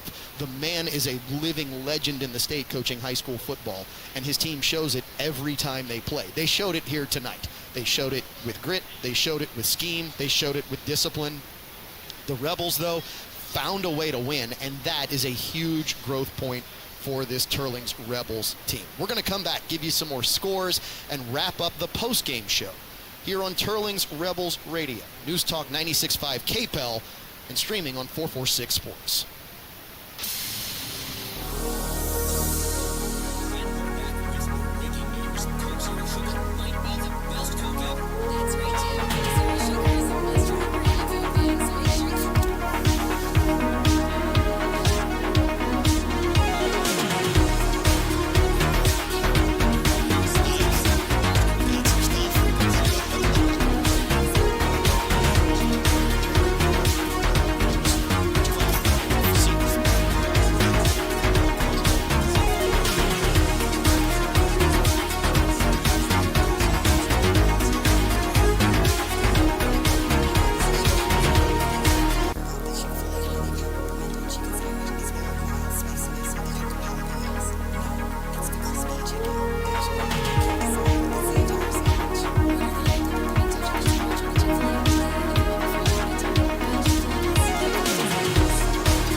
show with Tyler Darbone back in the studio. Ike Brunet, who's just showing me highlights up here in the box. I'm Kevon Bordelon. This is the Summit Financial Press Box, and we are streaming also on 446 Sports. Just to go ahead and wrap things up, some thoughts from Scott. He said, look, this is a gut check win, and the reality is you learn a lot about how your team handles adversity with regards to a football game. The Rebels probably only led in this game for a grand total of about 7 minutes or 6 minutes. The reality is those were the 6 minutes that counted, because the last minute was one of the minutes that they led. And the Rebels obviously also cannot take a half off. Let me get you some scores from around the area as we take a look. And St. Thomas More has taken a lead over Acadiana High in the fourth quarter, 39-35. The Cougars working on a little upset and late night magic of their own. New Iberia Yellow Jackets are falling to the Como Spartans 42-28. That's in the fourth quarter. Vanderbilt Catholic 44-14 over Sulphur. Caplet 47-16 over North Vermilion. That's in the fourth. A couple other scores from around the area, if we can find. Delcom 28-6 over the Beauchene Gators. St. Martinville 35-7 over Breaux Bridge. So the Teurlings Rebels will wrap up this Richetto's road trip as they had back-to-back games on the road. I want to say a special thanks while we still got them. Thanks to the hospitality from the people here at Notre Dame. They have been fantastic. People like Ed Perkins, Coach Vic, wonderful people to call a game with, and we thank them for the hospitality they showed us here as we brought in Teurlings Rebels Radio. Next week, the Rebels are back home. They actually start district play. They will take on Westgate. Westgate fell last night. So how does this set up for the Teurlings Rebels now? 3-0 on the season. They get back home next week, and we get to stay home for a little while, which means that the Rebels now get a little time to be comfortable. The question that you have is serious injuries. We didn't see anything from the starters out on the field tonight. We did see at the end, I think the only injury we really had for a Rebel at all was Maha on the field being stretched out for a cramp. If that's your worst injury of the night, you're doing well. We pray the same is going on for the Notre Dame Pioneers, who now will jump into more of their schedule in Class 2A. But it looks to be a great season for the Teurlings Rebels as they have started out 3-0 under new head coach Michael Corville. Congratulations to Rebels. Congratulations to the team. A win in the last minute of the ball game. Just over 40 seconds remaining in the ball games. The Rebels got the touchdown pass from Alex Munoz to Seamaw, 21 yards into the end zone for the touchdown for the 24-20 win over the Notre Dame Pioneers. That is going to do it for Ike Brunet, who's got highlights he's going to send to me. We'll put them on our Facebook page. That is going to do it for Tyler Darbone back in the studio, who's kept us on the air all night. For Scott Brazda, I'm Kevon Bordelon saying Rebels win. Congratulations. We'll see you in 7. And remember, don't do what's easy. Do what's right. Have a great weekend. The words Judy Sin speak volumes to the appetites of Acadiana.